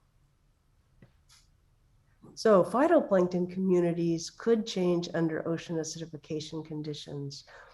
There's good evidence from laboratory studies that show that some harmful algal species produce more toxin under low pH conditions or under ocean acidification conditions. In the field, new research performed by Dr. Kelly and his group have shown that dinoflagellates and harmful algal species could increase under ocean acidification conditions, and diatom species could decline. So this is actual evidence from the environment using samples that were collected and then using some models to better understand the results, and that suggest that dinoflagellates could become relatively more abundant than diatoms. That not only has implications for harmful algal blooms, it also has implications for food web structure, because diatoms and dinoflagellates play very different roles in marine food webs in Puget Sound.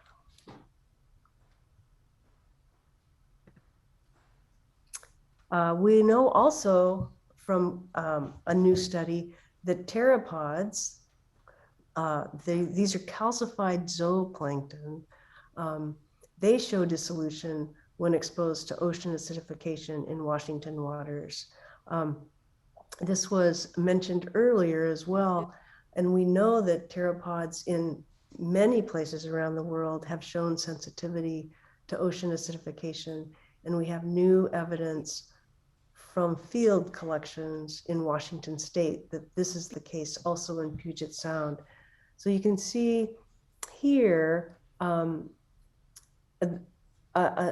shells that are a little bit less dissolved, but here is a shell that has that shows evidence of extreme dissolution. And this is a shell from a living individual that was collected within Puget Sound. Let me show you the data for that. So for this type of dissolution, we see that it's more common at low aragonite saturation state or low omega. So severe dissolution is more common at low saturation states than high saturation states. These boxes here indicate samples that were taken from different locations in Puget Sound, and the color of the box indicates the year in which the sample was taken. So these samples were taken in 2014, 15, and 16. So the evidence is clear, and it's consistent with evidence from many other places in the world. On the other hand, work that has been recently published shows that some zooplankton species are relatively tolerant of low pH in Washington waters. So again, here on this map, you see the outlines of Puget Sound, lower Puget Sound, in 2 months, in June and in August. And samples taken from cruises at sea showed that many zooplankton, and these are copepod species in red, the copepods dominated in almost all cases. The copepods didn't seem to mind very low pHs. 7.5 is a pretty low pH, 7.45. These copepods persisted even at these really low pHs. And just for those that are interested, the blue here are larvaceans. These are blooms of larvaceans that are not calcified and are not really known to be sensitive to ocean acidification. But it's interesting that these zooplankton can tolerate low pH conditions and do quite well. The same data set, analysis of this same data set, showed that temperature, dissolved oxygen, and chlorophyll, but not ocean acidification or pH, were the leading indicators of zooplankton abundance.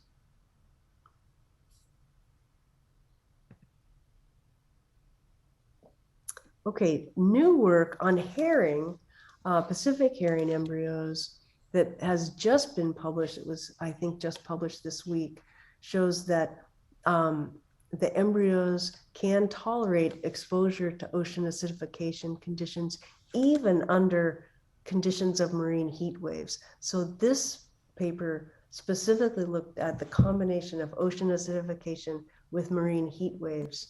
And these Pacific herring embryos were relatively tolerant of those conditions. Exposure to ocean acidification and the heat wave together did not reduce the embryo survival. So that's a good news. It did influence time to hatch. So the time to hatch was shorter under warm conditions, as you might expect. There's other work that's being performed on others earlier and later stages of Pacific herring embryos that is still forthcoming. Okay, and then if we look at salmon that are so important here in the Pacific Northwest, we find that juvenile coho salmon can lose the ability to detect their predators under ocean acidification conditions. So these are, in the last slide, we were looking at Pacific herring embryos. Here we're looking at juvenile fish. And it turns out that at low pH, here at 7.2, which is quite low, these salmon are unable to discriminate between the smells of their predators and not. So they lose the ability to avoid their predators. And that ability to avoid predators is pretty strong, even at a pH of 7.8. The response of fish behavior to ocean acidification conditions or low pH is it's a biochemical response that does not have to do with calcium carbonate deposition. It's a very different mode of response that seems to be common across many species of fish, but not all species of fish. So again, a great deal of variability. Okay, so let's return to our diagram. We looked at a couple things. We looked at increases in monitoring and modeling and some new evidence for biological response. We can clearly say that the state of knowledge has increased since 2012, but we still see significant gaps. So if we look at the bottom diagram, the state of knowledge now, the gaps we see are really in adaptation and mitigation.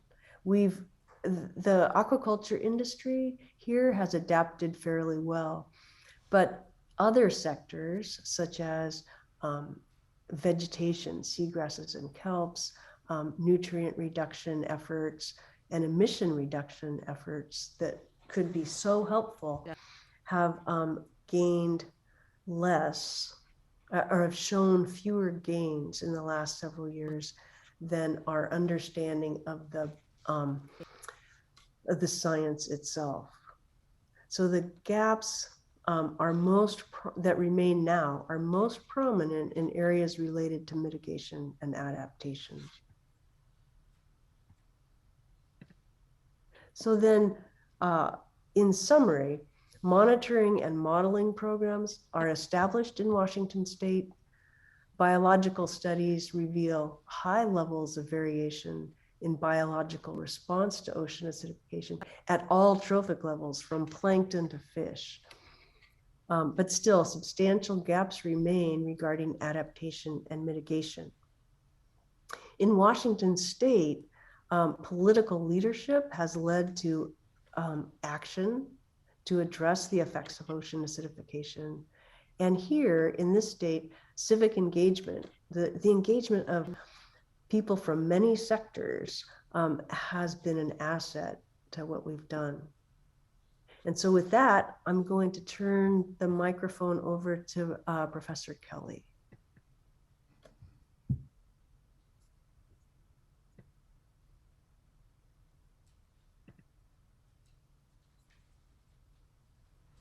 Ryan, are you there?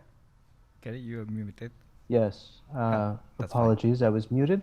I was saying it's an honor for us to be here. Thank you very much for having us. And I will pick up where Professor Klinger just let off.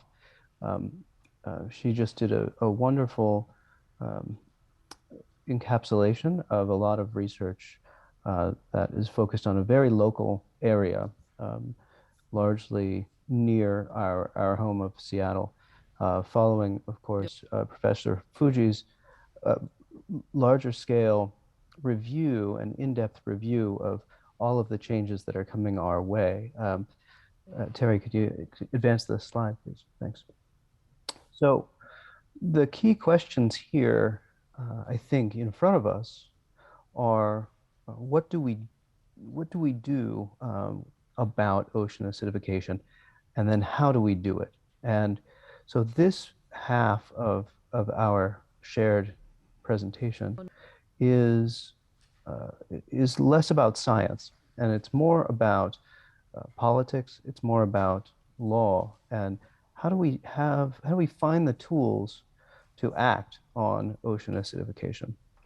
In this slide, I also include the word hypoxia, which has not come up yet in the talks today, but it will come up, I believe, in Professor Ono's talk next.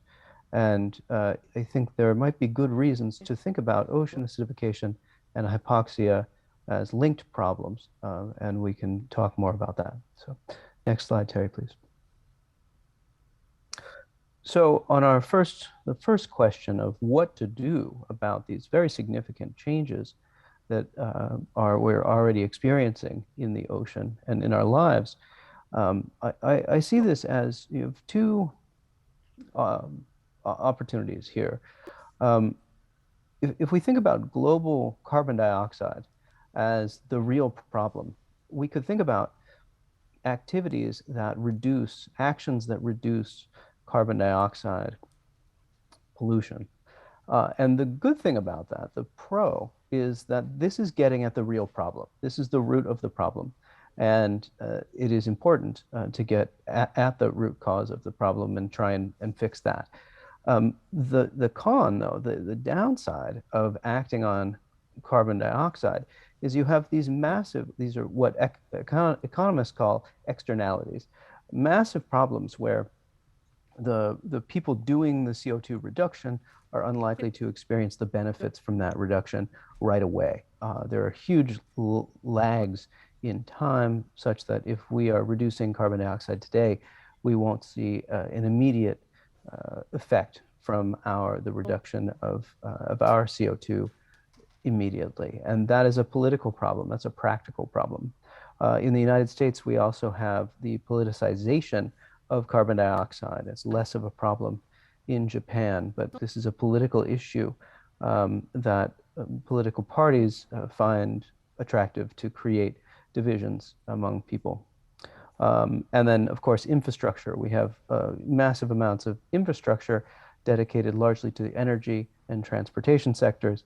Those are difficult to change. That's infrastructure that lasts a very long time. So these are hard things about trying to reduce global carbon dioxide footprint. But those are all ultimately necessary because this is the real problem. In the meantime, though, are there other things that we can do in order to act to reduce the effects of ocean acidification? And so I put these in a category that I think of as local, regional factors that are exacerbating the problem. They are making it worse. And we'll talk more about this. This is largely nutrient pollution and so forth. But here, there are good things about focusing on these factors, namely that there are fewer of these externalities. You can more likely see immediate results from your actions. These are good things in terms of environmental policy. These are good reasons to think about actions along these lines with local and regional effects. The downside, the con, however, is of course that this isn't getting at the real problem of carbon dioxide. And so of course, the answer is we need to do both of these things. Terry, next slide, please. So if we zoom in a little bit and we ask, okay, if we have this basket of solutions, none of them is particularly attractive, frankly. None of them is the magical solution to these different problems. So we probably are looking at a collection of diffuse partial solutions. For example, on global carbon dioxide, we are looking at national scale action under the Paris Accord, the Kyoto Protocol. Before that, the national scale actions that we hope as a global citizenry, we hope we can reduce the overall carbon dioxide footprint of humanity in a time scale that makes sense. However, that's going to have a gradual effect, as I suggested. So while we're doing that, we work on these local, regional exacerbating factors. And that might be these smaller scale, more visible actions that we think about. And in the case of, we can think about water quality standards. If we think of ocean acidification as a water quality issue, essentially a water pollution issue, the United States has laws to deal with water pollution. Japan has laws to deal with water pollution. And so we can make use of those in order to try and find these partial solutions to the problem of ocean acidification. Similarly, decisions we make about how we use land, how we conserve habitat, also those are important possible actions. Next slide, please, Terry. So that's moving from what to do, excuse me.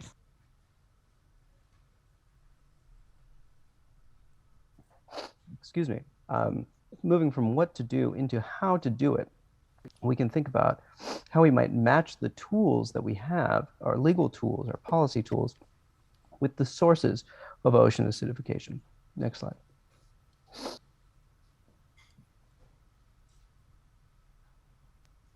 I may need to get a glass of water here, excuse me.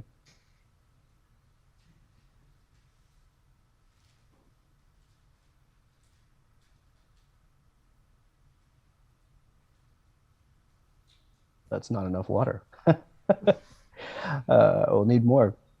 But this is a slide that speaks to the laws in the United States. But Japan has similar laws, and many countries have similar laws. And we can think about what are the major tools we have at our disposal in terms of environmental law, and how do those apply to ocean acidification? So in the US, the Clean Water Act, the Clean Air Act, these are things that do what they sound like they do. And this is generally, there's money coming from the federal government, and then it's being implemented at sort of state and local levels, smaller scales, that actually make change on the ground and in the water. And so that's what I have been encouraging anyone who will listen to think about these, how we actually connect the tools at our disposal to the environmental problems that we have. And with ocean acidification, that's a hard one because it's this big, diffuse global problem, and we need to tackle it with sort of smaller scale tools. There's a little bit of a mismatch there. And so what was particularly exciting in the United States, we actually have a law, a national federal law that speaks to ocean acidification. I think this is unique in the world. Terry may correct me if I'm wrong, but that we have this national law, the Ocean Acidification, it's called the Federal Ocean Acidification and Monitoring Act, or FORAM. And we've had this since 2009, which is pretty remarkable considering the scale of scientific research on the problem. It was pretty, it was in a, let's say, larval stage in 2009, and yet we had federal legislation already. So this is a law, and it provides funding for research and coordination of research and monitoring, largely, obviously, in the coastal states. But it recently was revised, and it also requires, this is interesting, requires a vulnerability assessment of coastal communities, the people like the oyster growers that rely on the coastal ocean for their living, for their livelihood. And so this is a national law that will require, starting, I think it's this year or next year, this community vulnerability assessment that looks not just at the science, but also at the social impacts of ocean acidification. So that is one tool that we have in the United States to start to bring ocean acidification to the forefront of people's attention and ask, how big of a problem is it, and how do we fix it? Next slide, Terry. So to zoom in a little bit farther, I think that in law, a really useful role for us to play is to hook up very particular legal tools with very particular scientific streams of data. And so we can think about the large scale of atmospheric pollution. Where have we tackled that problem? We've tackled that problem with cap and trade, or taxes, or direct regulation of pollution in various ways.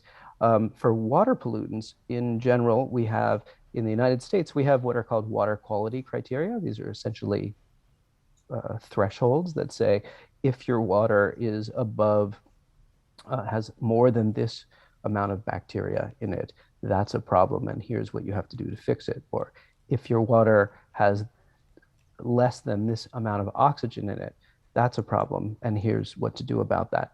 So we have those water quality criteria that are written for actually all of the water in the United States. Every body of water in the United States has these and is monitored less regularly than I would like, but it happens.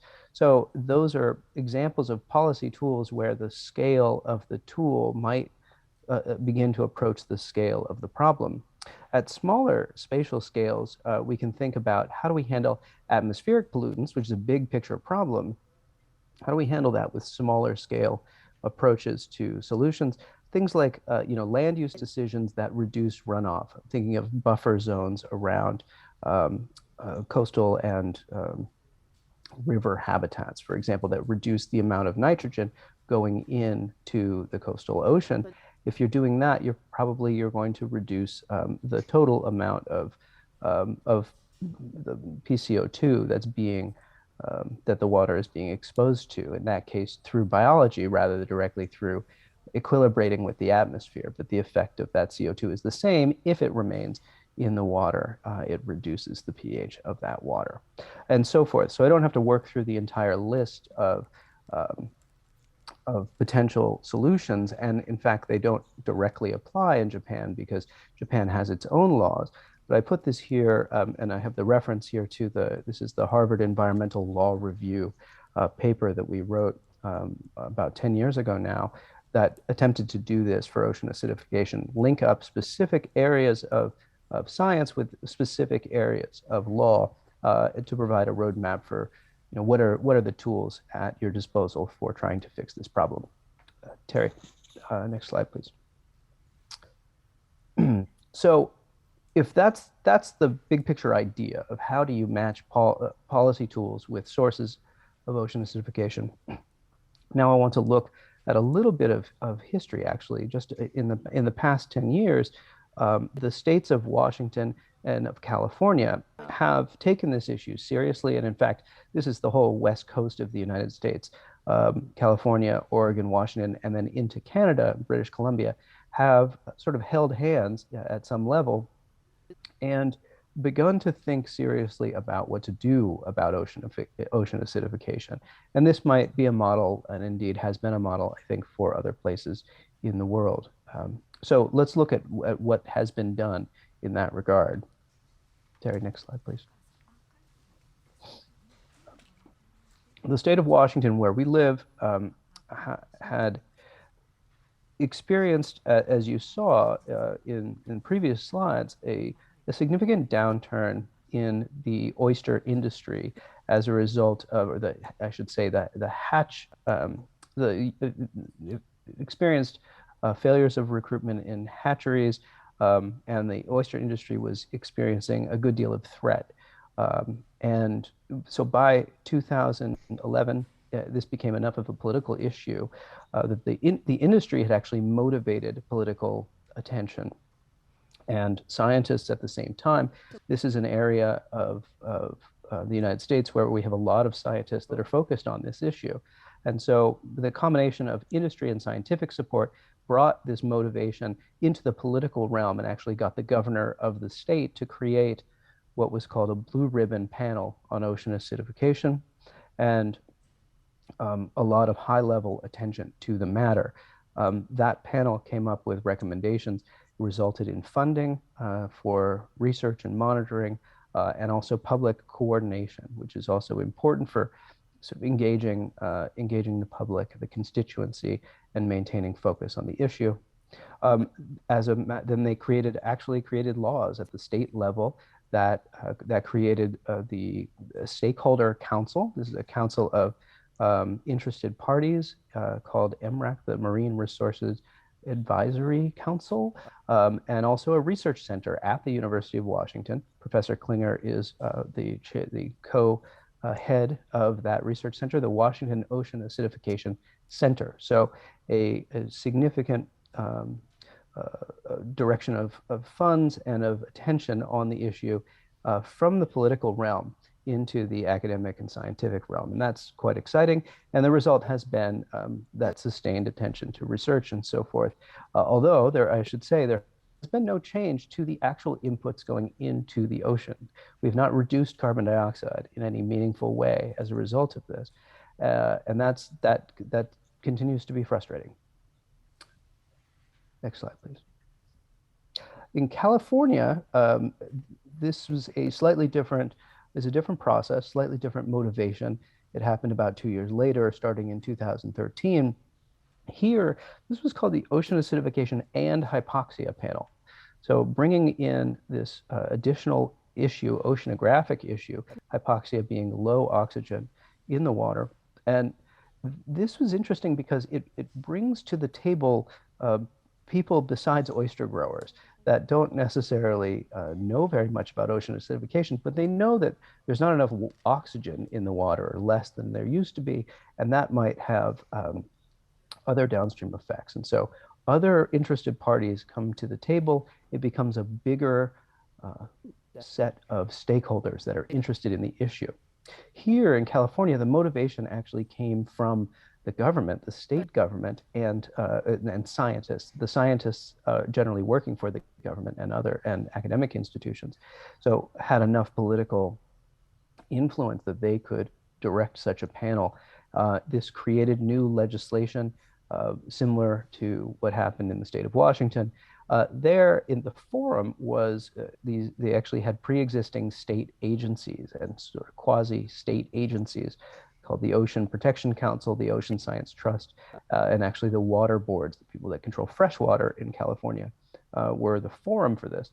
So I say this because if Japan is interested in creating something similar, it's useful to have government agencies that are that would be the place, the people that would host such an adventure.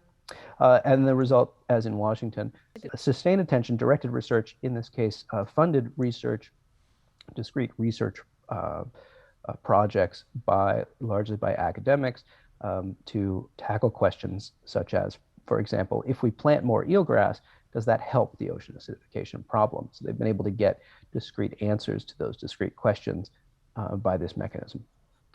Next slide, Terry. Thanks. And so lastly, just sort of a look forward and a look at where we are now with ocean acidification and hypoxia, that's OAH, the policy landscape.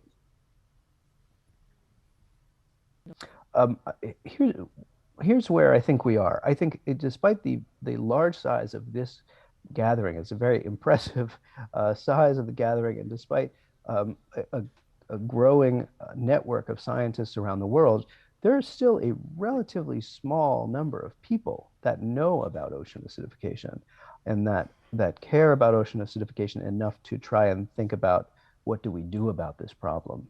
And I think that is a thing that probably needs to change before we see large-scale political change. You need to have enough people that care about an issue before you start to see change on that issue.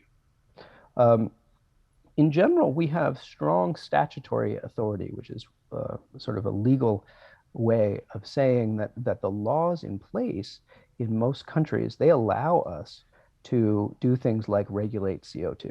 They allow us to do things like regulate nutrient input into the water. So we have the authority to do that in most cases, but the question is are we willing to do that? Is the cost-benefit analysis in favor of fixing the problem or starting to fix the problem, or not? Is that too politically costly, or is that too monetarily costly? Here, I think we're fortunate in that the science and the policy alignment is fairly strong, that the scientists are pretty well engaged with policy particularly in the United States, but I think that's true increasingly around the world with scientists that study global change, ocean acidification, warming, hypoxia. They know the people to call in the policy world, or they start to speak that language, and that's helpful. And as that grows, that becomes easier because we don't lose things in translation, so to speak. And then finally, I think that you see things like this is the Ocean Acidification Alliance. I put the web address here in case people are interested, but this is creating a network of people interested in ocean acidification, doing things about it. It's a central hub for that kind of information, and I think that's very, very valuable to find out what are other jurisdictions around the world. What is Germany doing about this? What is France doing about this, and so forth? it becomes possible to, that you don't have to solve the problem all on your own. Other people have already been thinking about this. So it's quite powerful, and that has arisen really just in the last few years. So that's quite exciting. Next slide. And so I think I don't want to end on a down note, but I will. I think it's important to realize that research and monitoring are really, really important, but they do not solve the problem. They do not mitigate the problem. At best, they put headlights on the car so that we can see where we're going. That's important. That's necessary, but it's not sufficient, right? We need to actually stop putting so much CO2 in the air. We need to stop putting so much CO2 in the water. And until we do that, we can make all the graphs we want, but you start to you see the trends, and they are not good. So I think the key unknowns that perhaps we start to make known are questions about how much change we can make with the tools that we have at our disposal. What will it cost in terms of monetary cost, but also political cost, and are we willing to do that? And then finally, linking ocean acidification and hypoxia to other ocean change. We've heard about warming, about harmful algal blooms. Increasingly, there's a lot of research about that. This is scary because it suggests that there's a lot of change coming at us, and we're not sure what all of that is, and a lot of it isn't good. But the bright side of that, if there is one, is that it does maybe create a bigger set of people concerned about the issue that can all focus their attention on it. And so I think that is the last slide. Oh, one more. This is my last slide here. Just open questions that I think maybe we can have a chance to discuss this. I know we've got time for questions here, about 10 minutes by my accounting. But how do we think about better aligning ocean acidification action with existing social priorities, for example, in green energy, transportation, and knowing what we're aiming at? What's a reasonable goal for 50 years from now or 100 years from now? And then is there a political structure in place that would get us there? Yeah, so I think the questions sort of speak for themselves, and I'll stop there and say, I think the next slide just says, thank you very much, and we can take questions if there are any.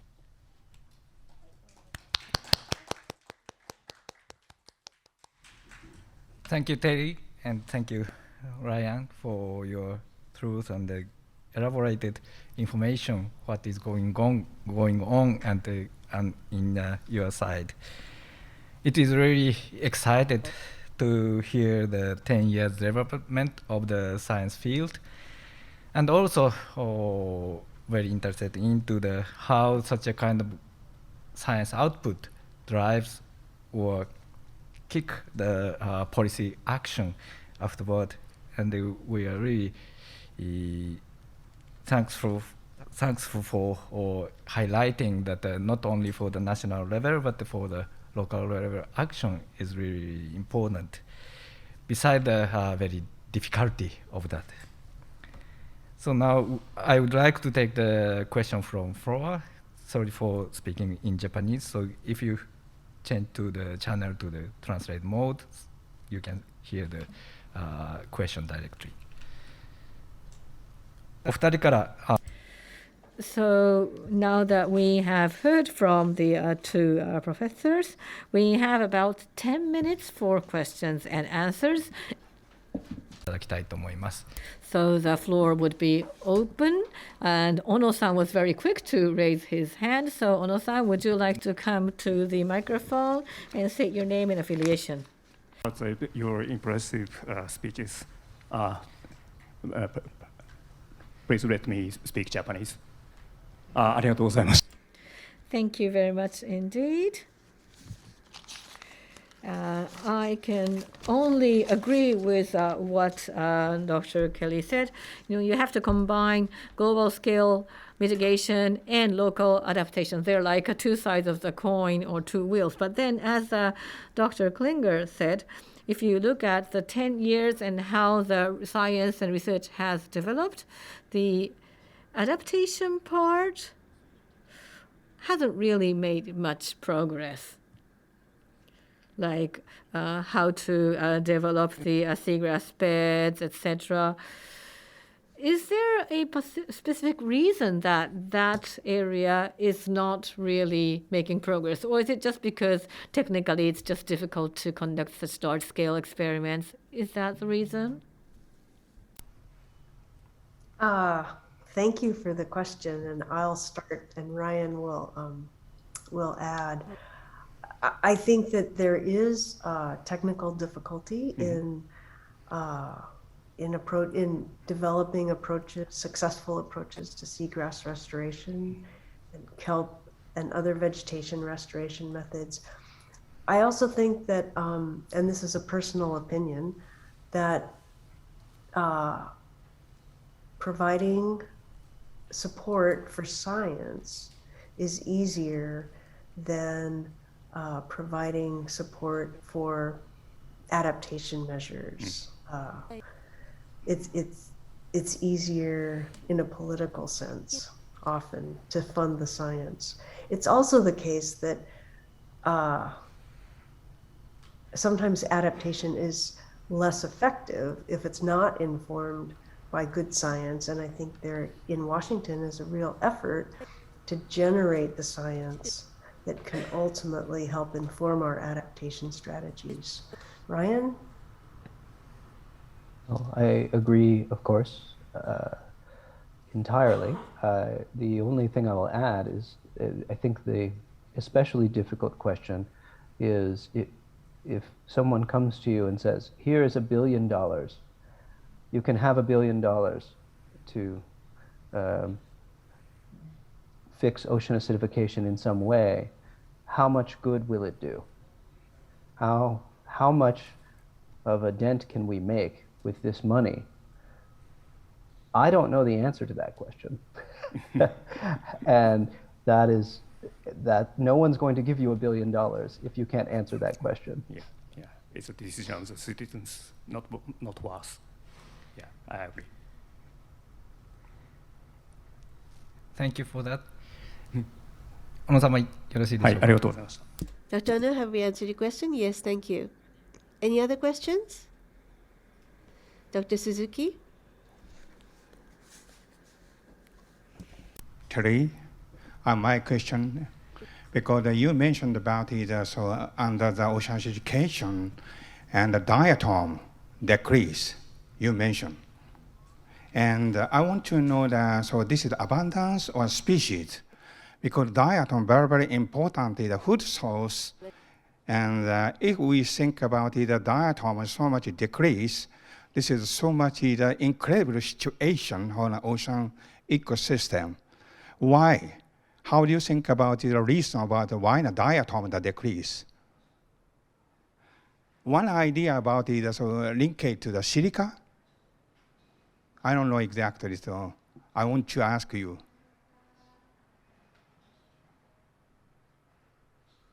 So Terry, can I have your... I will. That result comes from much of Ryan's research, and I think he should be the first to respond. I'm happy to respond. I know what we did, but I don't know if it is a general result. In our case, we looked at the species richness. So you distinguish between the number of species, and in our case, we found that the number of unique diatom species would decrease with increasing temperature and decreasing pH. So in a near future scenario, so the number of different kinds of diatoms seems to decrease, and the number of dinoflagellates seems to increase. I know others have done modeling to that and found similar results. I don't know if it translates to abundance, and maybe Terry knows more about that. Thank you for your clarification. So Terry, please. I don't know of good evidence for changes in abundance. but the nutritional modes of diatoms versus dinoflagellates are so different that I suspect that that's among the causes for the shifts that have been reported. Thank you, Terry. よろしいでしょうか? Is that okay? Yes. Thank you very much. Yes.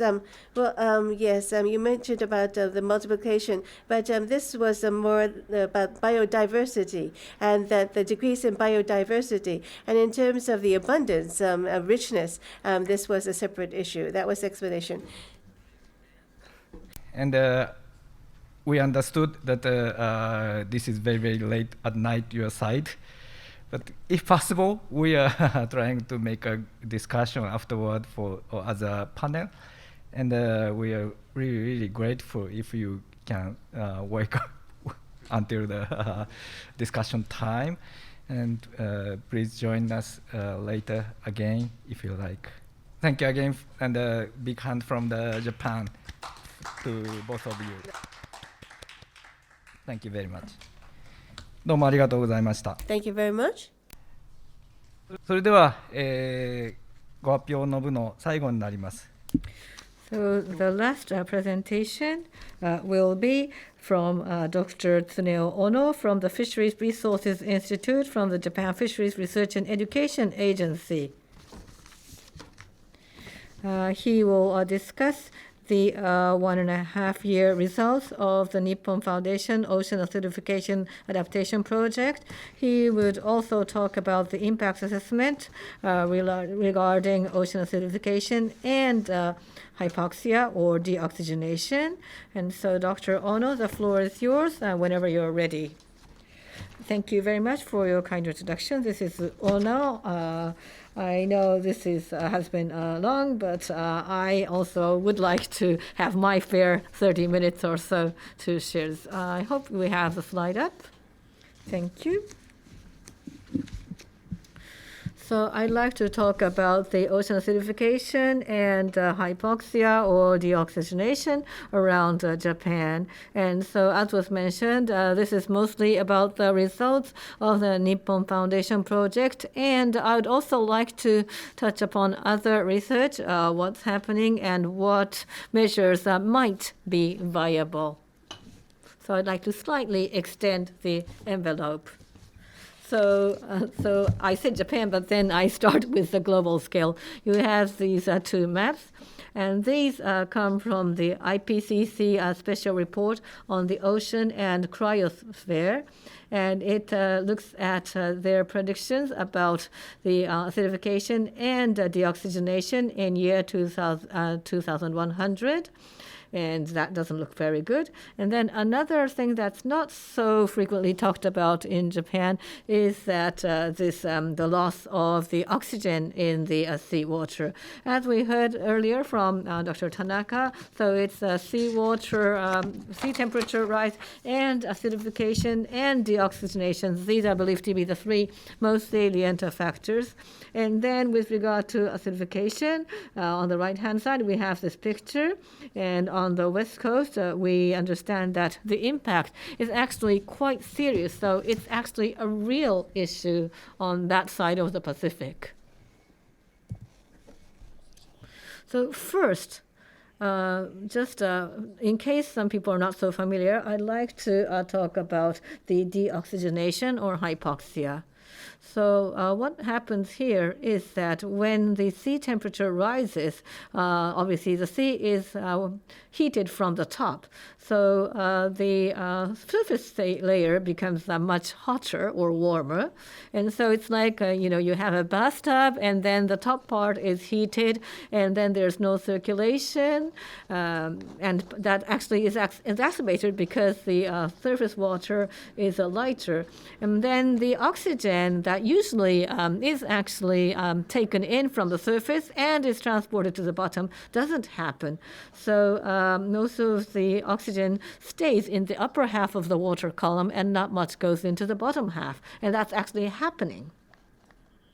Towards the right, we have this graph. This is the dissolved oxygen decline of California. And so this is related to an event happening in year 2002. The black line shows the usual dissolved oxygen. This is a vertical profile, and you can see that in 2002, which is shown in red, at 100 meters and 200 meters depth, you can see there's a significant decline. And in areas from 50 meters and 100 meters, there's not much change. So as you can see in the picture, fish are good and alive and kicking. But then if you go further down and take pictures, you can see, as you can see in the right-hand picture, you see dead fish. So it's not just about acidification, but the decline in the dissolved oxygen. And so this is really happening in the world. So this is actually caused by global warming. But when we talk about deoxygenation or hypoxia in Japan, that's mostly about water quality degradation driven ones, as everyone in the Liaison Council would know. So we have this picture in the bottom. This has plotted all the reported areas with hypoxia. And you can see that we do see red dots around Japan. So, and this actually includes HABs, but we are not immune to that. So the hypoxia can happen due to global warming, and it could also happen due to water quality. There are two drivers. So what's actually happening around the seas of Japan? So on the Pacific coast, or off the Pacific coast of Japan, what's happening? Unfortunately, the Japanese continental shelf, on that, if you look at the oxygen data you have, we do not observe a declining trend with regard to dissolved oxygen yet. Although, if you actually go to deeper areas on the continental slope, you would actually see a declining trend with regard to DO. And these plots, they correspond to the points on this map, and shows the DO and how they are changing over the years. So off Hokkaido, Sagami Bay, you can see that if you go to a deeper water depth, you can see that the dissolved oxygen levels are actually going down. On the Sea of Japan side, this actually happens even at shallower areas. In the middle, we have this table. This shows the locations that are marked in the dotted square in the map, and again we look at the data, and so you can see that in the different depths how much dissolved oxygen is changing year over year. And so off Pacific, in the shallower areas, the DO was effectively unchanged, although but on the Sea of Japan side, even at shallower areas, 150 meters or 100 meters deep, you actually have areas with DO declining, particularly around the Tsushima Strait. Even at very shallow areas, less than 50 meters, we can actually see a decline in DO. That was revealed in the latest analysis. So what's happening with regard to the fish, finfish and shellfish? So far, we do not really observe a direct impact. At least we don't have any direct evidence to that effect, and that's good. But given the rapid rate of decline in DO, and particularly around the Tsushima Strait, we will need to really watch out carefully. So on the continental shelf and continental slope, that's the situation. If you go further coastal, then the water quality has a marked impact. So this one actually towards the right shows the IUCN report, and it shows the coastal areas of different countries and reports of hypoxia. And it starts plotting from the 1970s into the 80s and 90s and onwards. And earlier, as Dr. Tanaka said, it was back in 1980 that in Japan, the release of nutrients from rivers into the seas have been on the decline. And so that's good. But despite that, you can see that even in the 1990s, we're still seeing hypoxic situations, and we're actually seeing an increase in hypoxic events. And so why is that the case? And so this is from Bisan Seto, from the from Okayama to Hiroshima along the Seto Inland Sea, and it shows the DO. So as you can see here, from the 80s towards 2000, the dissolved oxygen actually started to recover. But then, starting from 2010, the dissolved oxygen levels are actually declining again. So we thought it might be due to or linked to the increase in nutrients. And so we looked at total nitrogen and total phosphor, but that's not increasing. But there has been an increase in COD, the chemical oxygen demand. Starting from 2000, you can see that there is now an increase. What is this due to? Well, from the freshwater rivers, you don't really have much dissolved nutrients, and it has gone down thanks to the efforts. But then on the sea floor, or perhaps at the river mouth, there has been some built-up organic matter, and for some reason that has been disturbed and is now being decomposed, and that's why oxygen is being consumed. And this is a case of the Seto Inland Sea, but it's also observed in the Bay of Tokyo again, and I'm sure everyone, pretty much everyone here in this room would know that. So in Japan, this oxygen consumption in bottom sediment is a large factor. So in these or such coastal areas, the water quality-induced hypoxia combined with the impact of global warming is happening.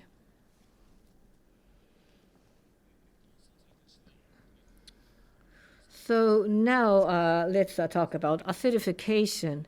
And acidification, again, in the coastal areas, some were caused by water quality issues, and at the same time, there are acidification that happen due to global warming.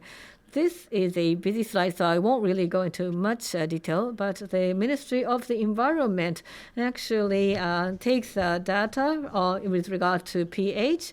They have this water quality monitoring program. However, that monitoring is not continuous, so it's only taken so many times a year at certain stations. But then it does give us a long-term time series of how the pH levels have changed in the coastal waters of Japan. So I use that to look at how acidification is progressing around Japan. And so this was done jointly with the Institute, Marine Ecology Research Institute, and JAMSTEC.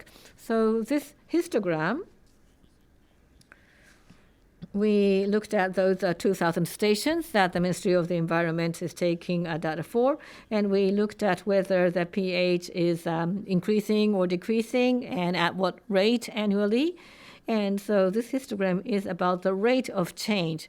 And the red line is 0, so the pH isn't changing. So if it's to the left, it's acidifying, and if it's to the right, it's alkalizing. So you can see that there's more, the distribution is skewed to the acidifying part. And the mode is, I'm not getting it, here.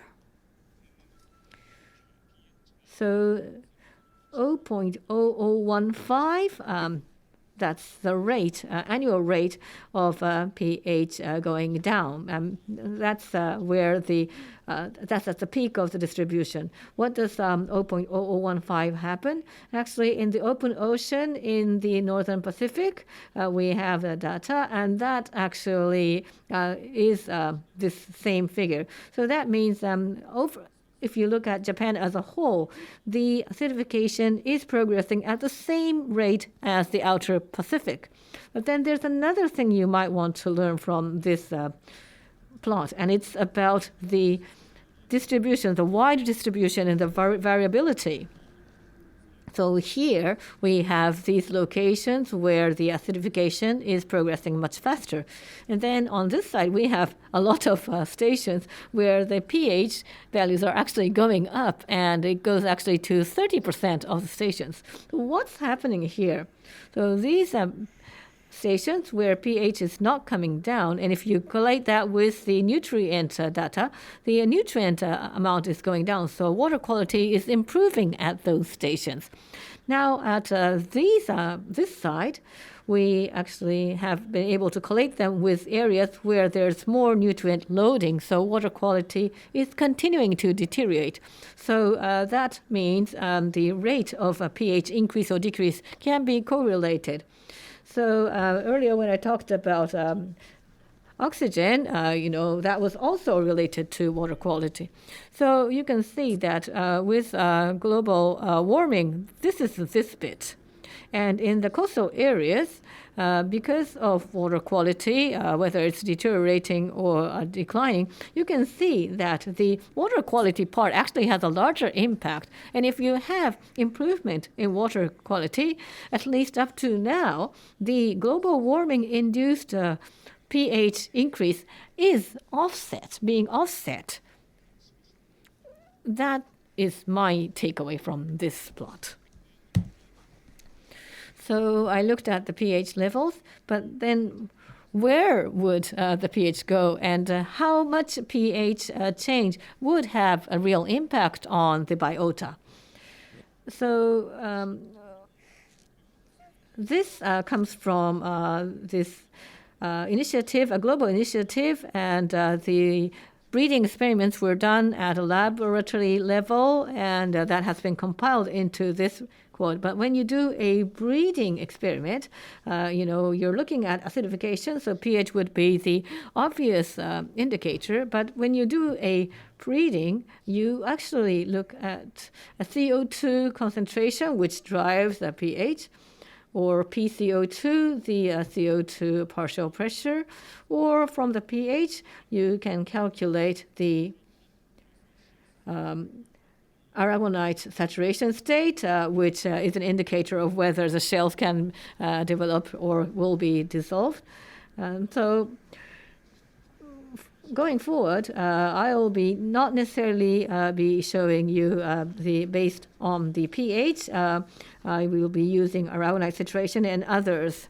So according to the Japanese seawater temperature, aragonite saturation 1.5 corresponds to pH 7.7, and that would be about CO2 concentration of 1,000 ppm. So this table at the bottom, this shows Pacific oyster, abalone, and a sea urchin, which are representative of the Japanese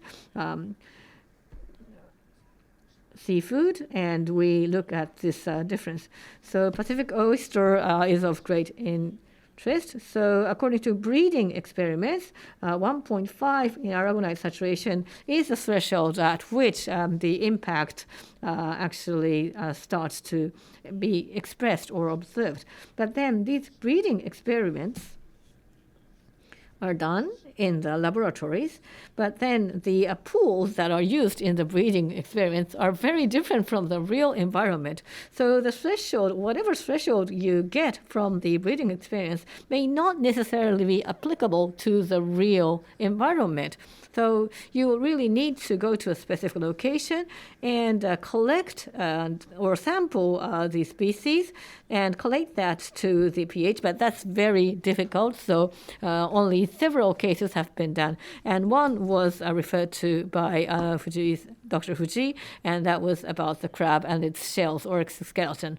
In Japan, such field sampling, collating that with pH and the shell conditions, we hadn't seen any before. And so this project that we are talking about today is the first one to conduct such an experiment. So I talked about difficulties, but that was all introduction and the basics. Now I'd like to talk about what we are doing in the coastal waters of Japan and look at the real pH levels and the actual species of interest. So one is the project done jointly by the Satomi Research Institute and Nippon Foundation, and this is about the Ocean Acidification Adaptation Project. So we have Shizugawa in Miyagi, Hinase in Okayama, and Hatsukaichi in Hiroshima. There are 3 locations where we are conducting continuous monitoring of pH. And then in Hinase and Shizugawa, during the spawning season of oyster, we are actually sampling the larval oysters periodically to observe the status of the shells. In addition to this, as a reference point, we are looking at 2 stations. One is Miyako in Iwate and Kashiwazaki in Niigata. And so our group is actually conducting this, and we have this project organized by the Ministry of the Environment that we are doing. I know I'm running out of time. So I'd like to discuss the results here. And so this is about the result we get from Hinase and Shizugawa. Well, 1.9 is the threshold, but Hinase and Shizugawa, well, in both locations we have 4 stations, observation stations, but the behavior is more or less the same. Now, there are some ups and downs, but if we look at the average, I think it's about 2.5. And here, so in both cases, the threshold of the breeding was 1.5, so it's above that. But far above that, sometimes temporarily dips like this. And we do sometimes see this tendency. So we were able to confirm this. But even if we add 3 more points, it's the same. This is a pH, and also this is the alginate saturation, but here again we see that normally there is no problem, but sometimes we see these dips occurring. And so this is the pink is the spawning season of the Pacific oyster. So even in the beginning of the spawning season, we don't even see these dips. But in the latter half of the spawning season, there are times in which the number goes below 1.5. So we have to look at what happens to the oysters. Well, we did check and found that, as Mr. Tanaka has already mentioned, and the seawater, the ammonite saturation, even if it's below 1.5. If we look at the larvae of Pacific oysters, we do not see any impact. As I said earlier, we believe that is a result of the breeding observation. We thought that there would be some problems occurring, but in actuality there were none. So there's a gap here, but this is because the decline, it might be because it's really short term, or it might be that the results that we observed at the observation at the breeding experiment and the field are different, so fundamentally different, and therefore we see the differences. We have to examine this further to know which is true. But at any rate, yes, as you see, as I've been repeatedly saying, normally the ammonite saturation is not that bad, but there is a short-term decline, and it goes below the threshold 1.5. This was something that became clear to us, and therefore what we think we need to look into is the short-term decline. Why does it occur? I don't have time, so I can't go into the details, I'm afraid. But still, I think that there are different reasons. So for biological activities, so when the pH go down, this is not because of the lower salinity, but when the salinity goes down, there are the biological activities and resulting in a lower pH. This was what we found. And at the same time, this pH, when it's down, you see that CO2 concentration, and so the DO is low. And DO and pH, we have this correlation, and you see that there is this clear correlationship. And so when there is the activities which causes hypoxia, then we see that there is this DO. So we have been working on hypoxia, and then if we work on that, then the temporary dip in pH could also be avoided. This is the analysis result of this observation. And I'll skip this part. So, having said that,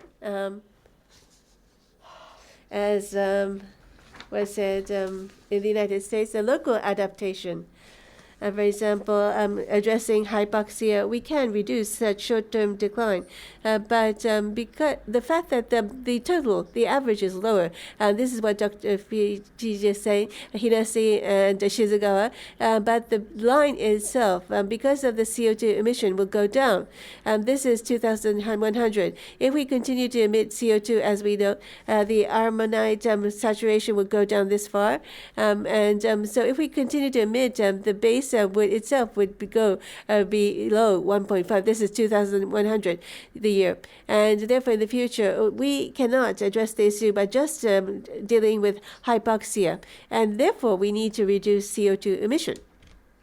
But emission reduction, we have to work on this to reduce in 2100. At the same time, if we work on hypoxia, then I think that we can try to reduce and mitigate this problem in the immediate future.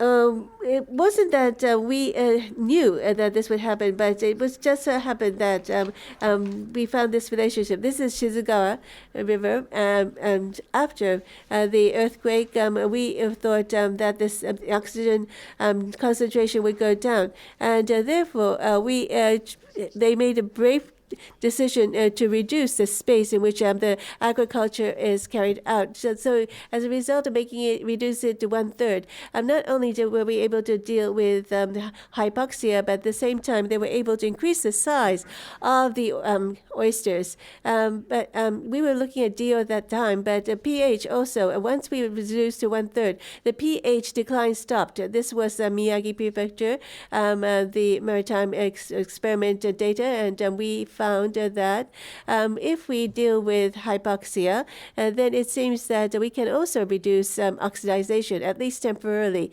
This was proven here. And I'll skip that, having said that. So this is the summary.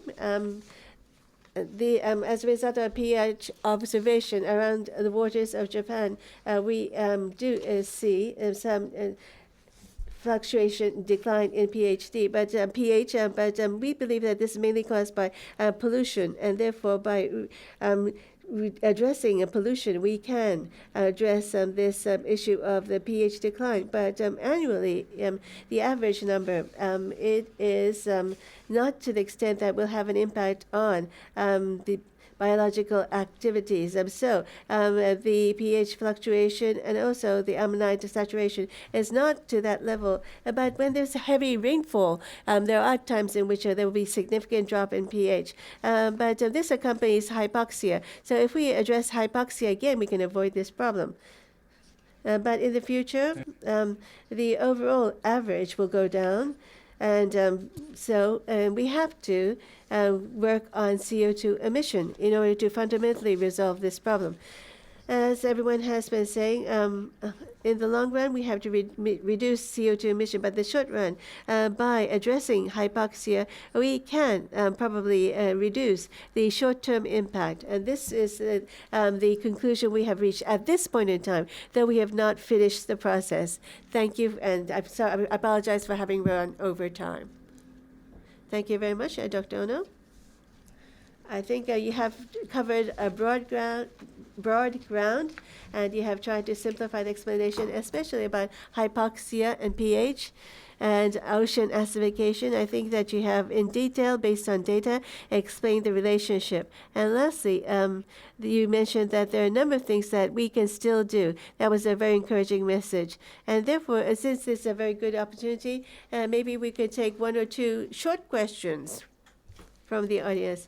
Dr. Suzuki, please come to the microphone. Shizuoka University, Suzuki. Well, yes, you're measuring oxygen. So what's important is, so how much is being inhaled? In other words, because there are more species, and then there will be more oxygen intaken. And I think that you should look into that. The production and also the PR ratio, you have to look into that. And if that is the case, then I think that at what PR ratio, what sort of limitation should be imposed for the whole of biomass, the biomass and PR ratio relationship. I think there are quite a few papers on this, but if you look into that, I think that you would say that this is too much, or that you should reduce this much. And I think that you will be able to come up with, or standards for countermeasures will become clear. Because you've come this far, and you also have nighttime data, right? Yes. And then I think you can calculate the PR. So come up with a PR ratio. Yes. When I go into the in-depth analysis, I will look into that. Thank you. Any other questions? Dr. Yanagi?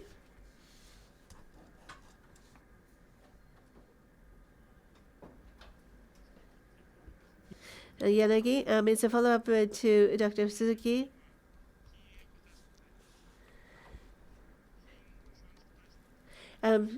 So I think that so oligotrophy and hypoxia are the opposite, but yes, so rather than reducing nutrients, we have to reduce the amount of organic substances coming from the seabed. No, I think that it's almost flat. The seafloor organic matter is been dissolved, and so I think that you have to look into both hypoxia and oligotrophy and come up with the optimum balance, so that the oxygen does not go down, and the biological production will not go down. I think that such a solution should be come up. If not, people will not support you.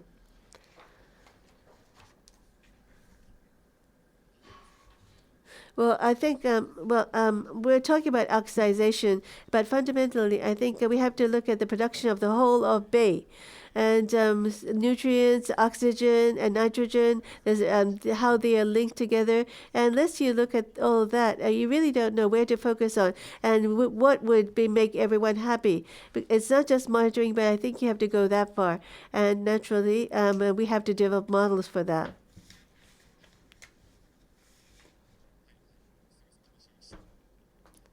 I skipped that part. So including the coastal area, we have to look at the carbon fluctuation and the model. I think the people at the Babe have knowledge about that. So I think, well, if the researcher does it, then we just look at certain points. But I think we should rely on the knowledge of the fishermen, etc., so that we can have a more comprehensive understanding of the situation. ぜひやっていただきたいんですけど、提出の問題と難分解生物の問題だと。So you have to think about the persistent organic matter as well. Yes, thank you very much for raising that issue. And as you heard, after the 10-minute break, we will have a full session for a panel discussion. So yes, in that part, we probably would like to show some of the slides that I skipped earlier and come back to that very issue. Thank you very much. Dr. Ono, thank you very much. We will now take a 10-minute break. And we would like to begin the panel discussion from 10 minutes to, but actually we are a little behind time, so we may not be able to begin at, but yes, if you can please be with us again at 10 minutes to 4, that would be very appreciated. Thank you.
それでは時間になりました。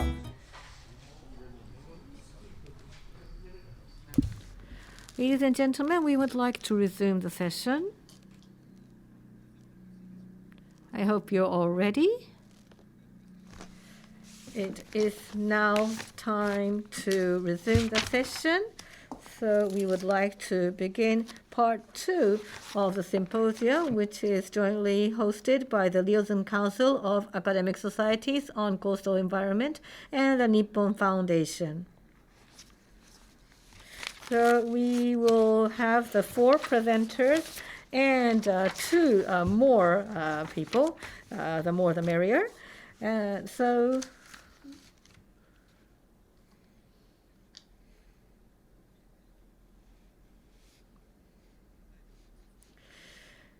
this part was to be coordinated by Professor Ota, who is actually overseeing the Nippon Foundation Nexus program.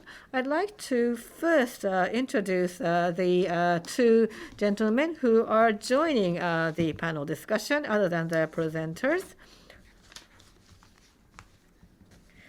So we have Professor Yanagi Tetsuo. He is a professor emeritus from Kyushu University. He is meant to broaden our horizon from the oceanographic point of view. And we also have Dr. Keiji Washio. He is actually an advisor to the fisheries cooperatives in Hyogo.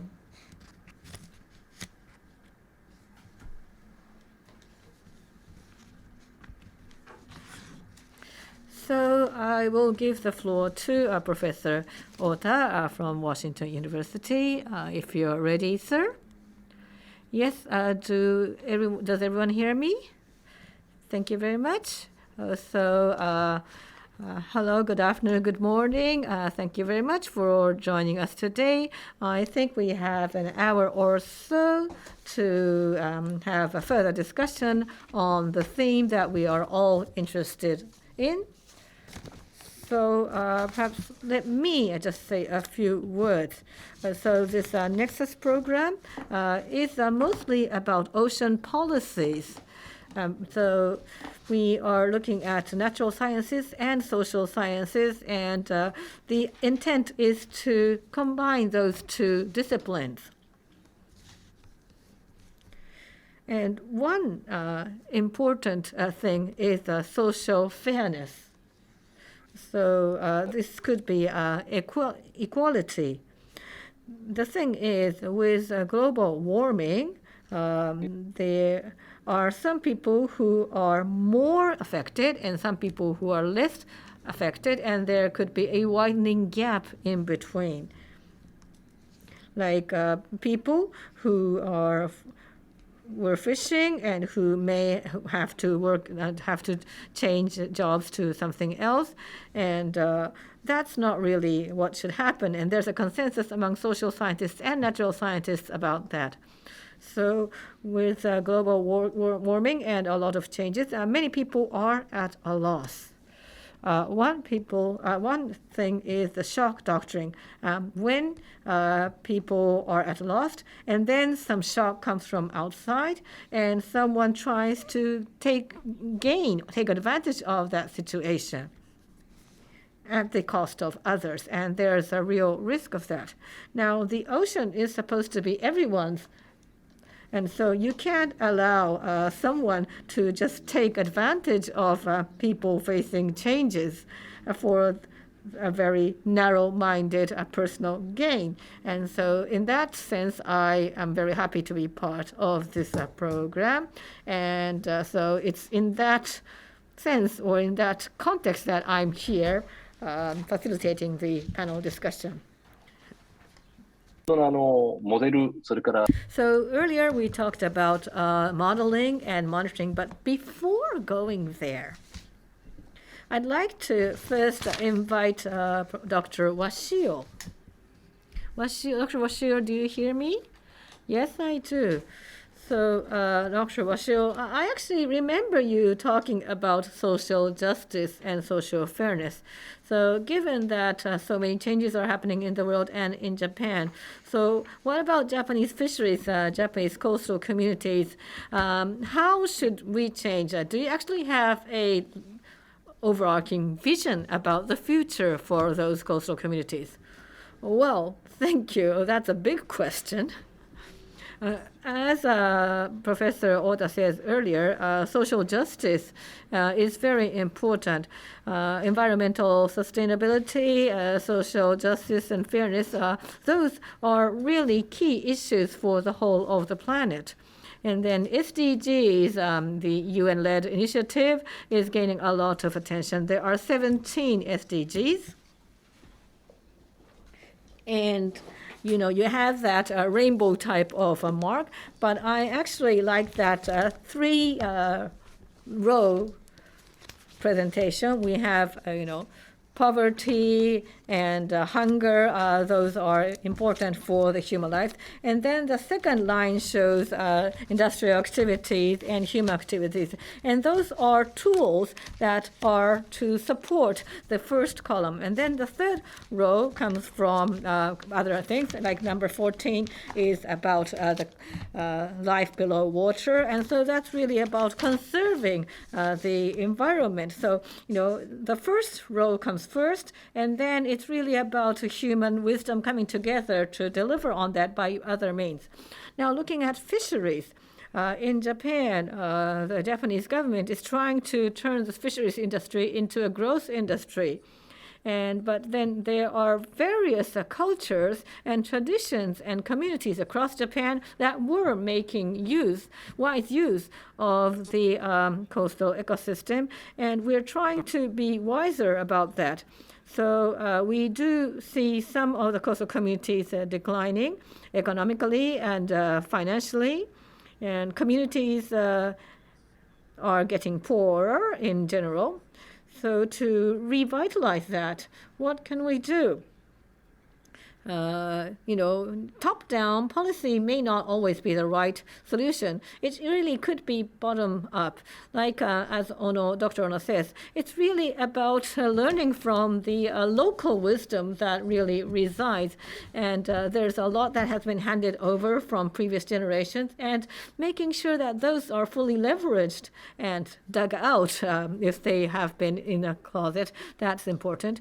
The Japanese fisheries are also labeled as a declining industry, and people won't want to be there. But then I actually know several thousands of people who are fisheries who are actually making big money.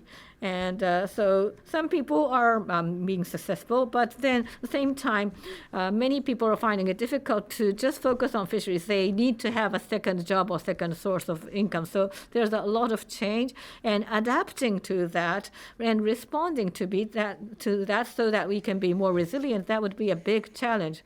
So the natural ecosystem, the production that comes from there, and leveraging that to live, that's what people do. And particularly in Japan, the washoku, the Japanese cuisine, really relies heavily on seafood and the benefits of the sea. And so you can't really do this piecemeal and individually. You need to really look at this collectively and look at this Japanese society as a whole to really believe in the importance. I think we can do that.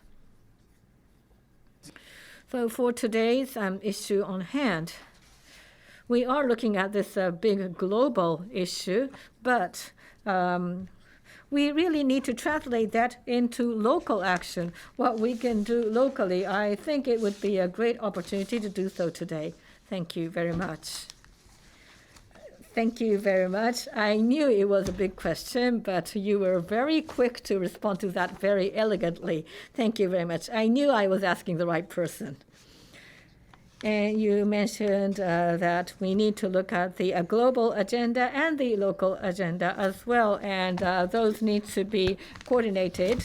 And at the same time, it is very important to think about the environment and the economy and society and how we are to support the coastal communities. So earlier, we heard a number of cases about this global change from Professor Fujii. So, Dr. Fujii, what about this local versus global, and how we are to adapt to this cumulative change? And what about economic efficiency, like mariculture in Japan? How do you make sure that they are financially viable? Well, I can't really answer on the spot, but what was it? First of all, what time scale should we consider, right? Well, in agriculture also, recently, people question whether they're only going to think about the current generation or future generation. Depending on that, the design will change. What's important is that in agriculture, when you try to change the method of agriculture, you have to introduce infrastructure. And so how you depreciate that and how many years it will require to get your investment, return on investment. Is it going to be decades or what?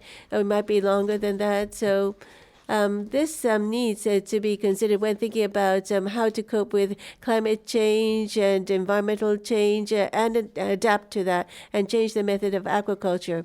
So that's one thing that needs to be considered. Depending on the situation, I think there would be differences. But today, we are to talk about global climate change. But looking at the past 2 years, I think everyone knows there was the impact of the pandemic.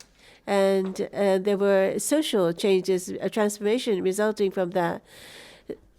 And therefore, just looking at the changes that took place in the past few years, discussing what will be happening in the next 10 years will be difficult.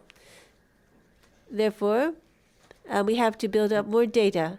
That's one thing. And another thing is that Japan and Southeast Asia, well, Southeast Asia, there was a lot of aquaculture, and East Asia, in China especially. But those places where the population will increase or decrease, I think the story will be very different. There are different factors that need to be considered. You have to sort out what needs to be looked into, and then from there discuss. Dr. Oda, have I answered your question? Yes, I concur with you. First, about the time scale. Are we going to look at it short term or long term? Dr. Ono said there are things that can be done in the long run and short run. And also, we heard from Dr. Krieger and also Dr. Kelly talked about adaptation, mitigation. So where are the gaps? So adaptation, I think, was one of the things that we saw a big gap, and mitigation too. So those are the areas. Well, I would like Ryan to later on talk about that. If we have to do mitigation, there's a necessity, and if there's funding and there's government support, he said. But let me ask Terry. In the state of Washington, I think you were very fast to act.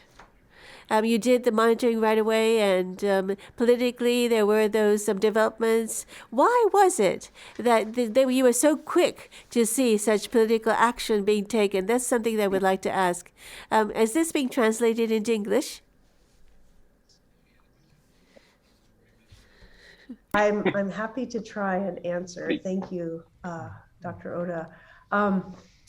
In Washington, the quick response was due, I think, primarily to concern over the future of the oyster industry, concern over the consequences for the economics of the industry, and also concern for small coastal communities in Washington.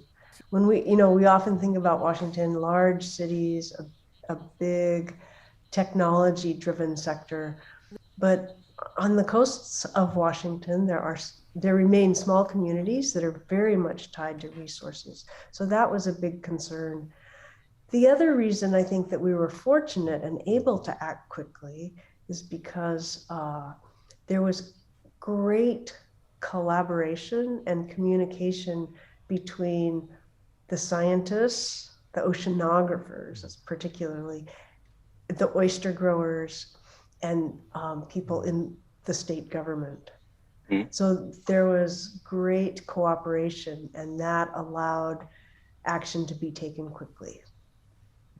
Thank you. ありがとうございます。Thank you very much. And next question is to Ryan. In 2009, there was this federal ocean acidification law put in place. I think that was really fast. So, Ryan, vulnerability assessment. You talked about vulnerability assessment. So that was also decided. You talked about that earlier, but and you said that will be implemented next year. It's taken quite some time to think about it. Maybe you will say that it's only natural that it takes that long, but can you explain the reason why it took so long to come this far? Sure, of course. The original statute, the original law was passed in 2009, and that set up an office in our federal agency, NOAA, that deals with oceans. That office would look at ocean acidification specifically and coordinate research and monitoring, and it has done so, and it's resulted in a lot of good information, very high quality information that we can make decisions on since that time, since 2009. It was only recently that they revised this law to require that vulnerability assessment with the communities. So about more than 10 years, actually, I think it was 10, 11 years after the law was first passed, they revised it and said, we're going to require a vulnerability assessment for the communities that are affected by ocean acidification. And so it wasn't, it has not been so long, it has been a year or two. And so of course, that requires some time and effort to do, and it has not been done yet. But I'm very curious to know what comes of that, is that what goes into a vulnerability assessment at that scale. And I think that will be a model for other communities around the world that are experiencing that vulnerability and the asymmetrical vulnerability that you were talking about equity.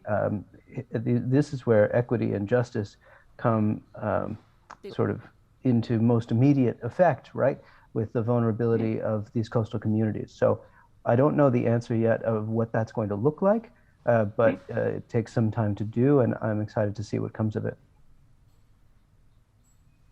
Thank you, Ryan. 先生、ありがとうございました。Thank you very much.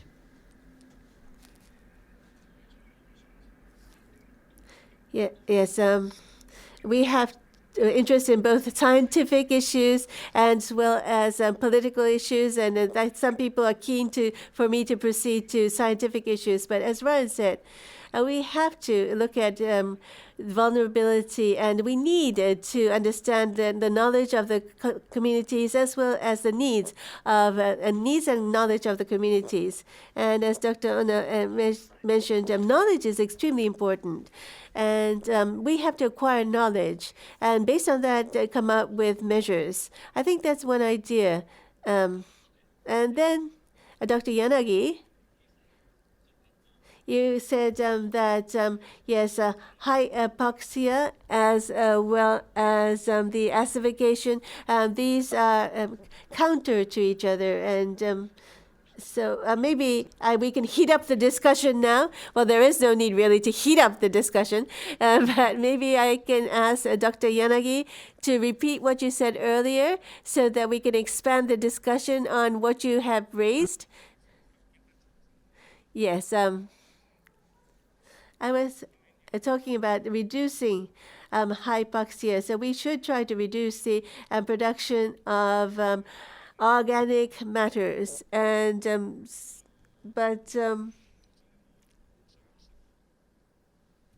and reduce nutrients. Yes, I think the nutrients have reduced to quite an extent. So I don't think that it's a situation where new organic matters can be generated, but something is consuming oxygen. We have to identify what the cause is.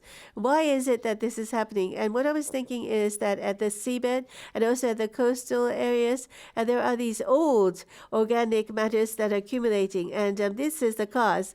But this is just speculation, therefore I have to check that. that in the Seto Inland Sea, at least, we think that at the seabed, the dissolution and decomposition has ended. It's at a 10-year scale that this happens. And therefore, from the maximum after several years, the POC in the deposits become maximum, and then it starts to reduce. And the time scale is about 10 years for the reduction to take place. And it's more than 10 years. And I think the fact that there is a loss of oxygen, well, you really don't know what the cause is. So what I want to say here is that I'm looking at the Seto Inland Sea now, the nutrients. There are people who you don't have to reduce it or it can't be increased. So there are different opinions. And for the policy maker, they have to listen to both. And it's very confusing. So as I was discussing briefly with Ono-san, Dr. Ono was actually supposed to show this slide, one idea about adaptation and in Hiroshima, and I was hoping that Ono-san would show that. And so if Ono-san would explain that slide, I'm sure that will be an answer. Well, can I actually continue? Thank you. As we heard earlier from Professor Yanagi, the DO is actually going down, but there's no new nutrient coming in. And so, oxygen goes down when there is decomposition of organic matter. So, it has to come from somewhere, or it should be there. And there's no nutrient, so there's something that is coming there, and that's decomposing the organic matter. In the Bay of Tokyo, there's a lot of sedimentation, organic sedimentation, which could be decomposition. Another thing is that there's some terrestrial source of organic matter. For example, salinity. When that goes down, that means when there's a runoff from the freshwater rivers, etc., then the oxygen goes down and pH also goes down. So that's low salinity associated. So the river water may be actually transporting some organic matter. And if that's the case, we might want to have some kind of filter that would remove the organic matter at the river mouth, so that even if there's water from the river system, there won't be so much organic matter. That could be one way. What would be the filter? That will be a seagrass bed. So in the Bay of Hiroshima, when hypoxia was so serious, and one of the mitigation measure, Professor Yanagi developed this model that a seagrass bed would help, because that would effectively filter or dam that, and then slowly those nutrients will be released into the water, so as that would prevent a sudden increase in certain organism. It's just like what the trees would do on terrestrial systems, so that production can be gradually increased and the oxygen level will be maintained. pH would probably not go down, and so Professor Yanagi did that modeling and simulation. So that probably would be one resolution. Now, we obviously would need to test whether that is indeed true. We will look at the seagrass beds. In Hinase, there are so many, and so we need to look at what they're doing, what the organic matter inflowing from the rivers are doing, how their fate is. We need to know where exactly we would want to place those seagrass beds, and then we can actually present them as potential solutions to the communities, and then things would start to improve. In the United States, you were talking about working with shellfish culture. You probably didn't need to really go to a very detailed level. You can't just say pH is coming down, dangerous, we should reduce this. And those are some of the measures. That wouldn't happen because people wouldn't move unless they know what would happen if that action was taken. And that was probably done in Oregon. So there needs to be that process to get that understanding and shared understanding of the end state. So I'd like to know what people were there, who actually led that initiative, and why the fishermen were actually motivated to join that. Those would be very important lessons for the Japanese communities as well. So that type of information is really appreciated. Thank you very much. So actually, I was about to ask this question to Terry, and I've actually been living in the state of Washington for 4 years now. The situation is quite different. The process for consensus building, the community way of working, that's very different. The coastal fisheries, form, practice is also very different.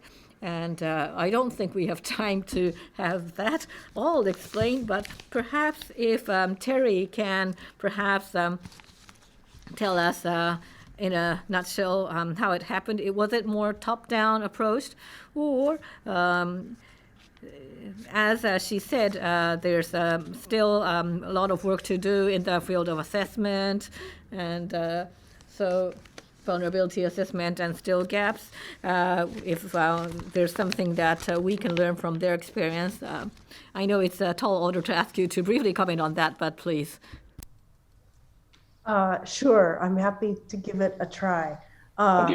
In Washington, the oyster growers were among the chief motivators. They created a lot of action around this issue. They were very concerned, and they embraced the scientists, and the scientists were very willing to collaborate. The oyster growers also went to the state government and created action at that level. So, and the oyster growers were joined by many different parties, including Native American tribes in the region. Many of the conservation organizations were concerned. So it became a very large effort. But really, if I had to identify the most important actor, it was the oyster industry. Do you mind, can I add on to that? Absolutely, please. I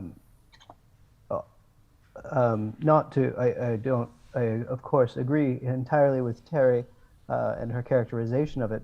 One additional fact is that in Washington and in Oregon, the oyster industry is relatively centralized. It's relatively few large producers. And so it's an industry that is not fragmented in the way that it can be where you have many small artisanal producers. This created a situation where they had a central voice in this process, and they actually hired a lobbyist who himself is an oyster grower.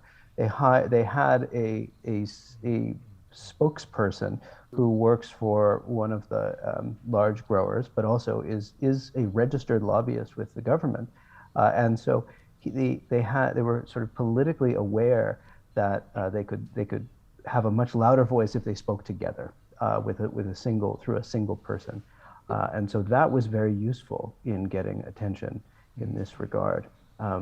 Also, maybe speaking to the question of whether the average oyster grower understands the chemistry of ocean acidification, I thought this was fascinating. I was at a wedding in 2010, and I had oysters. There was an oyster bar at the wedding, and the guy opening the oysters was one of the owners of the business. And so I asked him, what do you think about the chemistry of the water? And he immediately said, oh, ocean acidification is a real problem, and it's coming our way. And this was in 2010, and it was in California. And so there, I think within the industry, there was a lot of communication. They don't need the details of the chemistry. They needed to know it was a problem. And then what could they do about it? They could get political attention, at least on the issue. Thank you, Ryan. 今おっしゃって Thank you very much. So, as we just heard, you had this centralized industry. It's quite different from the situation in Japan, where we have a lot of artisanal, farm owners. You have a large operation. It's really industrial in a sense, and that has a large presence. And so they had this large voice, and they were able to hire lobbyists. So that's very different from what we have in Japan. But then, as what Dr. Washio said earlier, the Japanese coastal communities do have something they can do while not compromising their form of practice. I'm sure they can do something to have a larger say on the political front, maybe a different approach, but there should be a way. So maybe we shall ask that question. Dr. Washio. Thank you very much. Yes, I really realize how different things are in the United States. We really have had this fishery policies that were really one size fits all for the whole of the nation. But with a recent revision in the government policy, so this would change. So the government is trying to make fisheries a growth industry. And so the macroscopic catch obviously is the focus, or one of the key indicators that they are looking at. And then distributing the breakdown isn't really getting talked at. So that would probably mean only consolidating into one industry player, but that would not give us the right answer. And therefore, we see on the surface water there are changes taking place. But in Japan, it's a combination of different elements that are occurring. As was said, at the outlet of the river, we need to have the seagrass bed.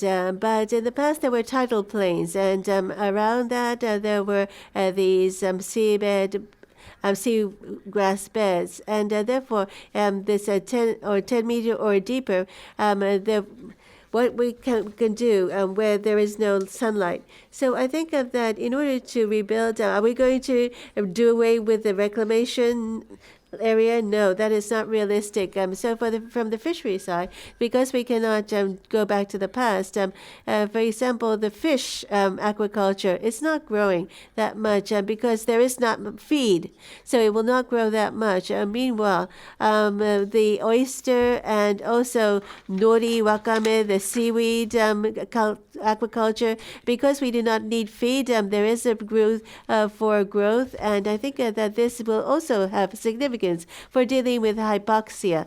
And so it's not just oyster aquaculture. Monoculture, it might be good for productivity, but it's vulnerable. Instead, we should pursue mixed culture. We do oyster and also seaweed or sea cucumber, including the benthic improvement. So we have to have a more comprehensive approach. I think that this is the wisdom of the coastal community. In the past, depending on the season, different types of fish were caught, and throughout the year, they tried to increase the catch.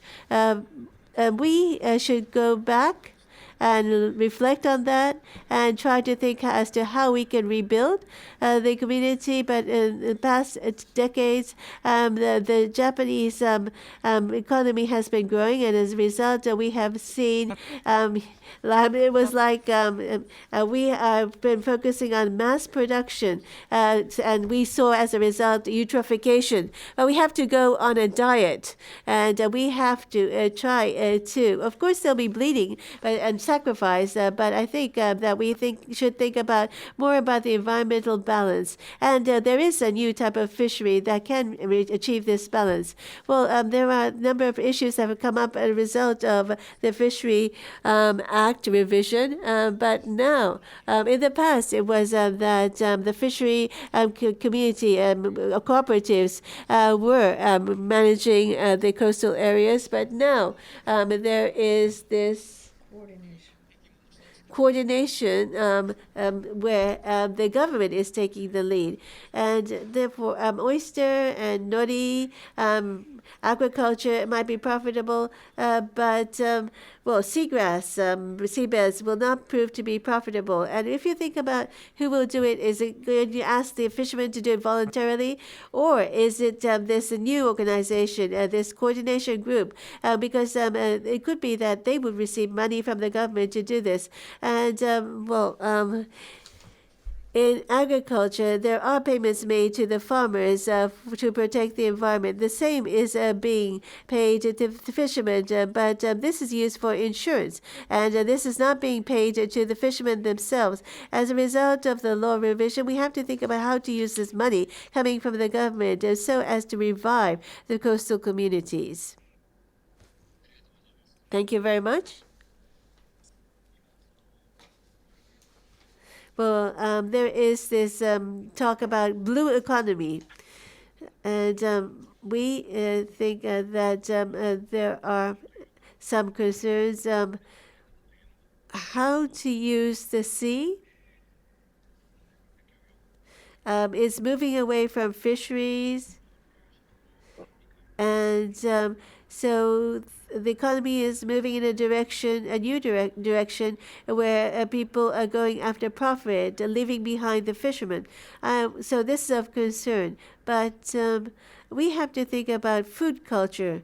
And there are a lot of unknowns today. So we have to assess the current status and what we can do given the current circumstances. Dr. Fuji? Were you worried about sushi? I think you were using some examples that are very easy for people to understand. The current status as well as the future. So in order to assess current status, how much capacity do we have? I think there are a number of things which require detailed planning, but at universities and also the capacity, how much can be done or should be done? Can you talk about that? I'm sorry, I'm asking you a lot, but well, to be candid here, yes, the young people who are supposed to do the current status analysis are in a very difficult position. This is something I have to communicate to you today. I think that the researchers, we need to build a system where they have the resources and also the time to do such things. But this is slightly repeating what I've already said. But yes, people need to become more interested in ocean acidification, and people tend to prioritize whether it's going to be adaptation, mitigation. I think in the U.S., once the government changes, there is a change. In Japan too, people at first go after adaptation, but now it's mitigation. I think it's about a year and a half ago that we started to switch to mitigation focus. As a result, we need the cooperation from society.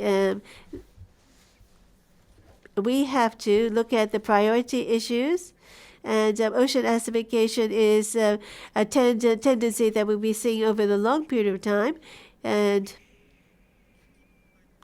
is it an immediate, urgent issue? Not really. So how we try to explain these things it will be key. And also to get people to act globally. When it comes to data accumulation, I think the Japanese have some good aspects, but when it comes to communicating our findings to overseas, we have some weak points that we have to work on that. We have to prioritize. And because of the limited budget, this cannot be helped. And think carefully as to what needs to be done now. Now, in regards to your question, there are a number of things I want to say. Can I please continue? Well, what I want to say here is that first, in regards to research, as one of the experts, if I may say, people tend to think that just because it's gone down below the threshold, it's risky. Well, I think that when we write papers, it's better to have something that says that it's gone down below the threshold for it to be adopted, and therefore we tend to be biased towards those new things that come out, new findings. But this time, I have tried to explain in detail various aspects, including Dr. Ono. And so we're not biased at just going after new findings. About the media, I was asked from the media earlier, and this is something I have to do some soul searching about. But with ocean acidification, this term, OA, means that the CO2 is increasing, and this is a phenomenon occurring globally. But in this report, many of them items, the events are taking, for example, the organic matter decomposition, and also the nutrients flowing into the sea. These are localized events, and people are confused. And in the U.S., they have ocean as well as coastal acidification. They make a distinction between the two. And what I thought today was that we have to make that distinction in Japan and in discussing this issue. If not, the recipients of the information will get confused. And I think I should tell myself to do that. And I said that there is no impact seen, but even around Japan, naturally, from the seabed, the CO2 is coming out in some areas. And therefore, this occurs in different parts of the world, including Japan. And therefore, here we see the shells dissolving. And I said that we did not confirm any such events, but there are such localized examples. It's a very unique environment, but still, leading up to 2100, this is a leading indicator of what might happen in the future. So it's not the case that it's zero, but just exceptional. Especially around the aquaculture area in the U.S. They see it, but not in Japan. So I'm digressing a little bit. And one more thing from me. At the end of February, there are among the three working groups at IPCC, working group 2, which looks at adaptation, met or came up with the report. And the wording was limitation of adaptation. So the thing is, you may work hard for adaptation, this, adaptation, that, but the climate change impact is just so large, and you can't adapt to everything. And therefore, mitigation and adaptation needs to go hand in hand. That was the message, and that's the international way of thinking, line of thinking that's prevailing now. Thank you. Thank you. And thank you very much for adding a lot of things in addition to what was explicitly unquestioned. So you weren't really digressing. You were very much in line. So thank you very much. And you talked about how the younger people are suffering, and you also talked about the fact that we probably need to look at what is regional, what is global, and what is local, so as to prevent any unnecessary confusion. You also talked about... Oh, I was listening to intently, and I just forgot. What was that? The last you said in the last? Oh, yeah, the adaptation limitation. Oh, yes.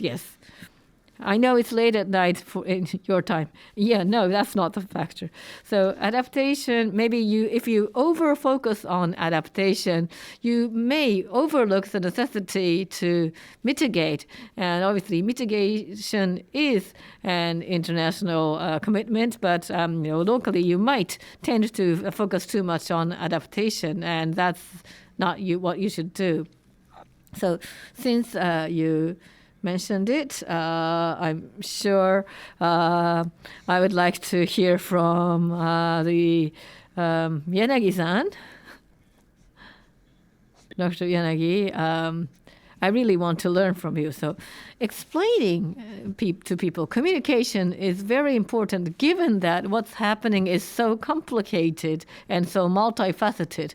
And, explaining and communication, if you're trying to say or insist on something that's very different from the policy framework you have now, it could be a little challenging. So do you want to focus too much more on like acidification, or how would you want to get your communication?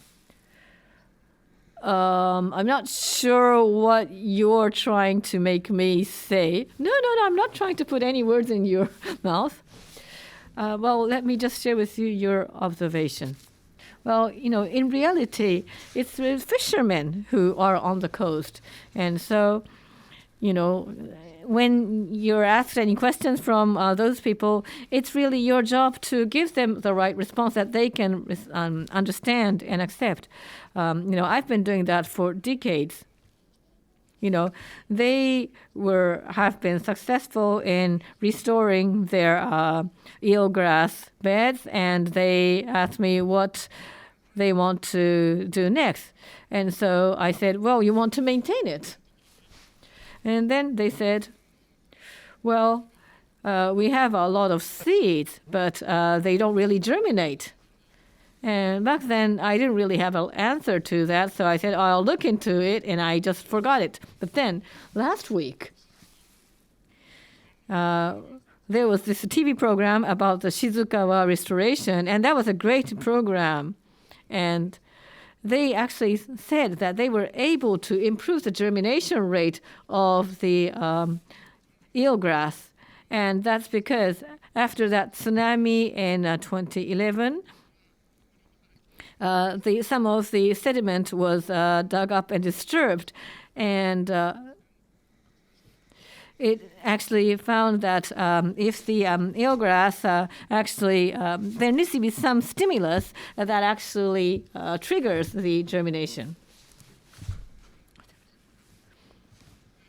So now I would be able to answer that question. So the thing is, the people on the front line, they will ask you questions, and you try to respond to them. You learn, study, research, and then they will come up with more questions or more comments.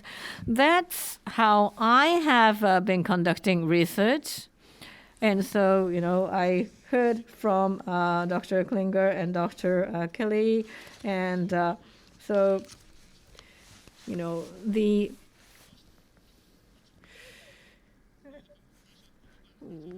we heard that, the practice may be different because they actually have industrial practices in the United States. It is very different in Japan. But in Japan, we have a primary industry, very much artisan-based.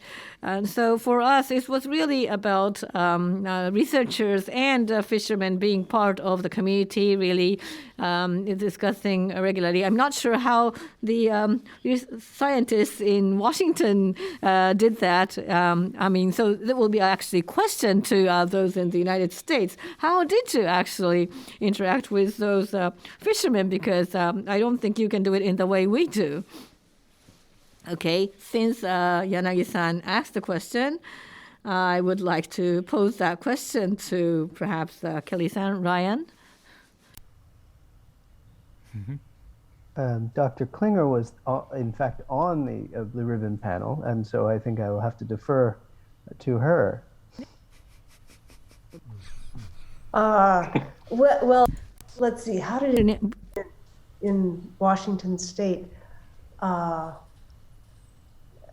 there were multiple avenues of interaction, but chief among them was that the governor brought together 30 different stakeholders, including 7 scientists, but also members of many different communities and businesses to sit around a table and devise solutions, or at least actions. It took about 7 months. So the governor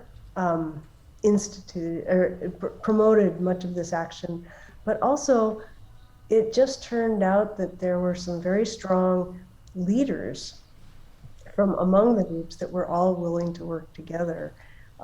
It was perhaps serendipitous, but everyone wanted to jump in and help. And building on that, in California, there's also an effort that you were directly involved with. There's not a strong separation between the scientists and the government apparatus that's involved in science. These are people that know each other and speak to each other, and they have a common language. So that was very helpful. In California, in that effort, I think it was not really driven by the oyster industry, because there's a much smaller oyster industry in that place. And so I think in the state of Washington, you had the oyster growers sort of requesting science in a way that was very direct, people speaking to each other directly. The industry wanted information. They needed funding to get monitoring going that would help their industry in a direct way. And then there was a feedback loop between the scientists doing that work. And some of the oyster growers are even doing science in-house, in their business. Some very good science happening in the hatchery, and then also in the sort of more production facility in Washington, so that there were in-house scientists working for the oyster growers. So everyone could speak the same language very quickly. And I think that was quite helpful. Ryan, Terry, can I ask you, I just realized, they don't know what Washington did. So they don't know what was the adaptation they did. And then I know they changed hatcheries to Hawaii, and they galvanized a lot of change in the supply chain in the industry. Would you just explain a little bit about that, so Japanese side would understand what's the difference in the scale? I can give that a try. Please, yeah. Different than my understanding of oyster aquaculture in Japan, here on this coast, the oyster growers grow their larvae in hatcheries, and then at some stage put them out into the natural environment. So the first thing the oyster growers did was to simply buffer the seawater in the hatcheries. And because they were in a controlled setting, they could add buffer to the seawater, raise the pH, and produce viable larvae. That was the first and most important thing. Was there another part of that question that I forgot? Well, the other part of the answer, at least, is right that they got dollars. They got money to buy monitoring equipment that would tell them the pH pretty precisely, or omega, of the water that they were drawing into the facility. And so correct me if I'm wrong, my understanding is that there were 2 pipes going into the facility. There's a shallow one and a deeper one, right? And they could monitor in real time the chemistry of the water, so that the water that they're pulling into the facility to do the hatchery in one case and the growing in another case, that they could get the water that was going to benefit them. And I think one of the adaptations was to switch the time of day that they were pulling water in, because by switching to I think it was the early afternoon, they were able to take water that was at a higher omega because you had photosynthesis happening during the course of the day, raising omega and making the water altogether a better chemical environment for the oysters. Without the real-time monitoring equipment, you couldn't know what the chemistry of the water was, and so you couldn't manage that precisely.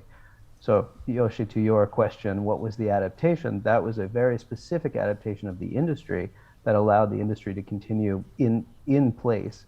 One of the other adaptations was also to move locations, as you point out, to a hatchery in Hawaii where the chemistry was better.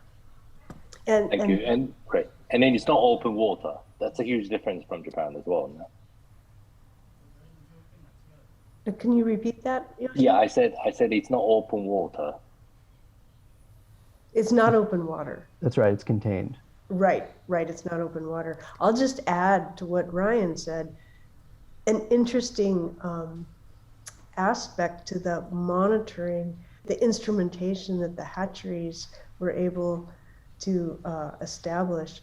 The funding for that came from the U.S. federal government and not from the state of Washington. So it was actually a state senator that obtained those funds to buy the instruments for the industry so that they could monitor their own water supply. Thank you. ありがとうございました。時間が I think we only have about 5 minutes left. Well, of course, we can continue, but Dr. Ono, let's give the microphone to Dr. Ono. I won't ask you to wrap up, but I think there are a number of questions coming in from the audience, so I think that there were a number of good issues that were raised. And I hope that you will try to answer directly to the members in the audience. And we are working on this team with a large number of people. Dr. Ona, you mentioned about the fact that we need to do more monitoring. So in doing monitoring, what are the steps that need to be taken? And you say that it's too late to act after something happens. So we have to be always prepared. For the sake of the fishermen, what things do we need to do in order to be prepared for the future? I think this, again, is a very difficult question. But please tell us what you're doing as a scientist doing the monitoring. Well, this is a very broad question. I'm wondering where I should start. But I think this project is very innovative because in the press release I mentioned this, but acidification in Japan, it's only done on a research basis. But this time, for the very first time, people close to the field, from an industrial perspective, are being engaged. I think this is a step forward. It's quite innovative. And now, when we think about industries, what's important is accuracy. Well, research... Well, we try to instigate people to do things. We say there's a crisis, and then people give us money. So we tend to instigate. But the industry, no. It's no good whether you have something that is plus or minus. It has to be accurate. Accuracy is the lifeline. And they have to understand what would be the least costly measures to be taken. And the people who are working in the field need to be convinced that this is the way to go. So we're in a new phase. But all of a sudden, we find ourselves that we are challenged with difficult issues. And we are still wrestling with this task. But since we've come this far, we should face up to this challenge. And at this point in time, try to come up with measures which are least ambiguous and present this to others. We have to work tediously. And for this reason, I think the monitoring up to now was looking at the phenomena. But as Dr. Yanagi has mentioned, we have to think about what mechanism led to that result. We need to do monitoring to get that answer. We see oxygen going down, but nutrients are not going down. What's the mechanism that led to this result? Unless we know that mechanism, we don't know what to stop to restore the oxygen and pH. We need to do that kind of monitoring, and we have to have concentrated monitoring and do different types of research to get these answers. And once we do that, the next issue is are we asking the fishermen, people in the communities, etc., to cooperate with us? Dr. Suzuki also mentioned about this, and we have to look at the various production volume, etc. So we have, if we try to cover everything and ask the people in the community to do it for us, it'll be too much. And then, like in Washington or California, I think that we have to have the industry and academia work together. And so we should be more focused on the community, and the researchers need to go there, cooperate, plan together, and try to have an even higher dimension of collaboration. I think we have the platform to do that, and we should be heading towards that direction. Establish this organic connection, and we have to do it throughout Japan. This will be just one model case, but if we can establish a model, then I think that this will lead to and contributing to the coastal environmental conservation, not just a little piece of this oxidization, which is part of the story. And I think I've already passed the time, but if I may. If you do something after something happens, people will not believe you. If it's acidification or earthquake, and once the event occurs, they would think no matter what you say, you're standing on someone's side. So it's better to do it before something happens. You have to develop this relationship before something happens. And in that respect, I think this project will be instrumental. And also, I think on a daily basis, it's a prefectural fishery cooperatives that are connected to these people. The local, the prefectural fishery research institutes, etc., are connected to the fishermen. So I know they're very busy. They have their hands full. So I think it'll be literally impossible to get them to do all the work that we want them to do. But still, we have to get the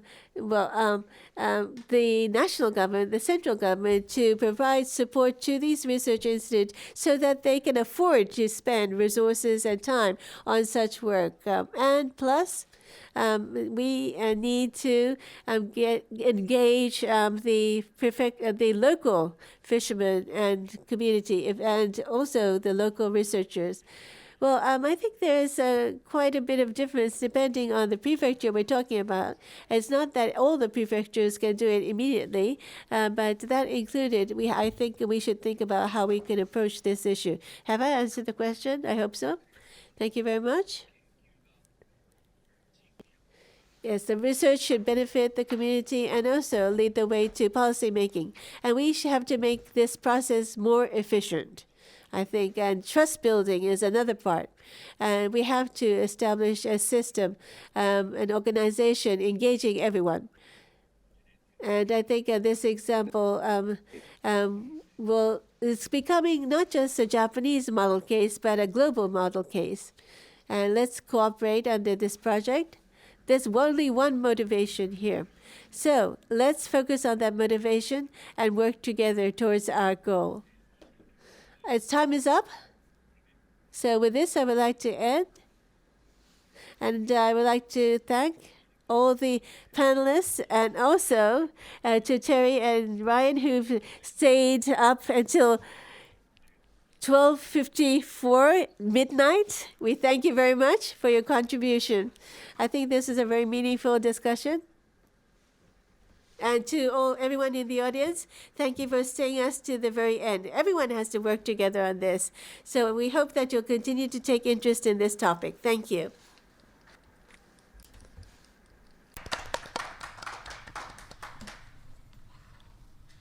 Ota-sama. Thank you very much, Dr. Ota, for chairing this panel. We could cover broad ground, but you did a great job on fielding the right question to the right person. Unfortunately, we're out of time, so I think we will conclude the panel discussion, and all your comments, feedback, and input. We hope we can feed it into our future research activities. So I would now like to invite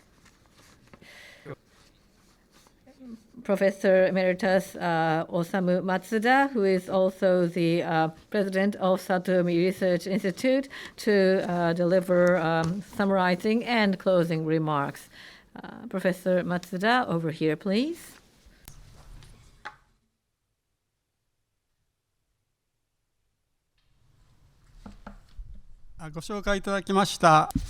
Thank you very much for the kind introduction.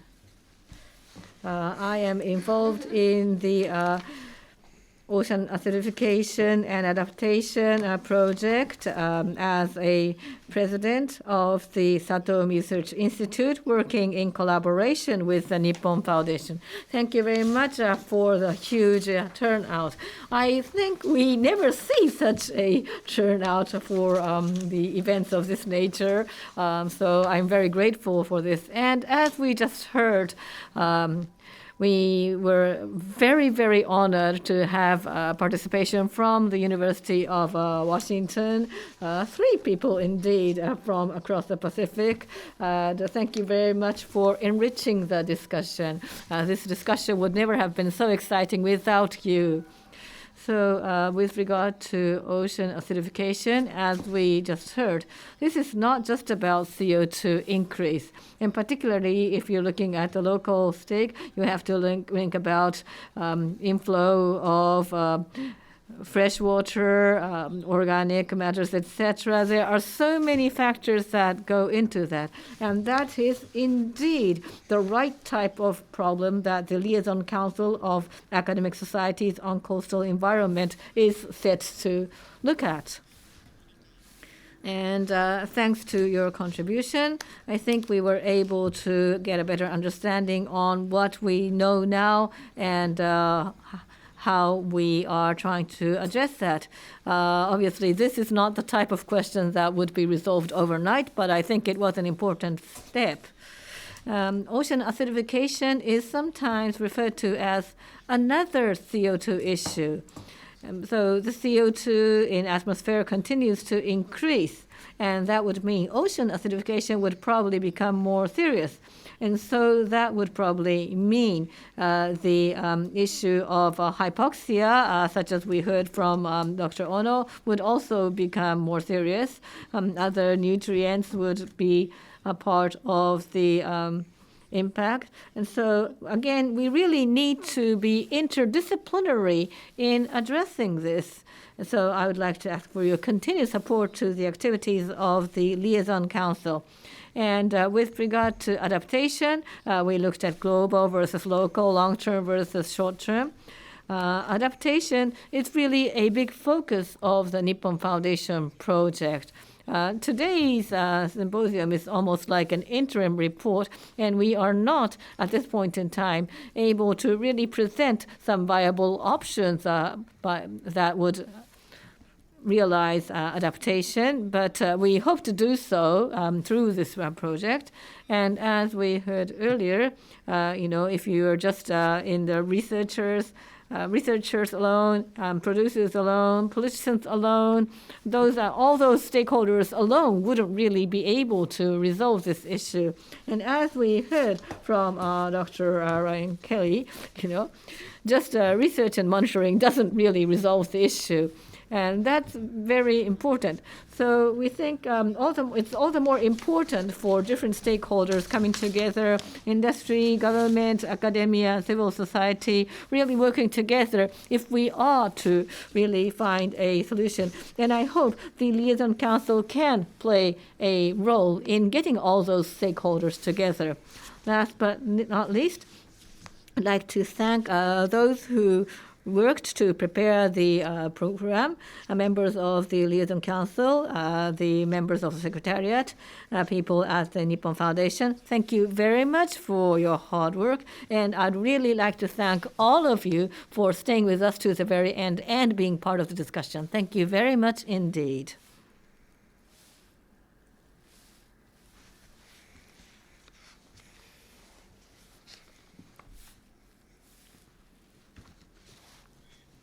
Thank you so much. 通訳の皆様、本当にありがとうございました。ありがはい、太田先生どうもありがとう。Thank you very much, Dr. Ota. Thank you very much, Mr. Dr. Matsuda. And this will bring us to the end of the program. Thank you very much for everyone and those of you behind the scenes. And I'd really like to thank the simultaneous interpreters for following us through. We didn't really have a plan or a scenario, but thank you very much for keeping up with us. And I'd also like to thank the 20 members who actually joined us here physically. And we understand that about 600 people were joining over online. So thank you very much. And so there are 200 people who stayed until the panel.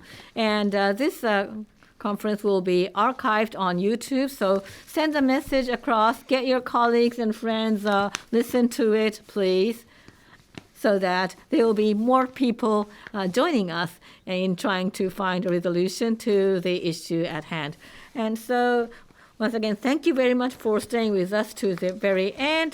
This will bring us to the official end of the symposium hosted by the Liaison Council of Academic Societies on Coastal Environment and Nippon Foundation on Ocean Acidification. Thank you very much and have a good day. じゃあ皆さん手を振って。So let's wave and wave goodbye to each other since it's an online meeting. Thank you very much, and thank you very much for listening.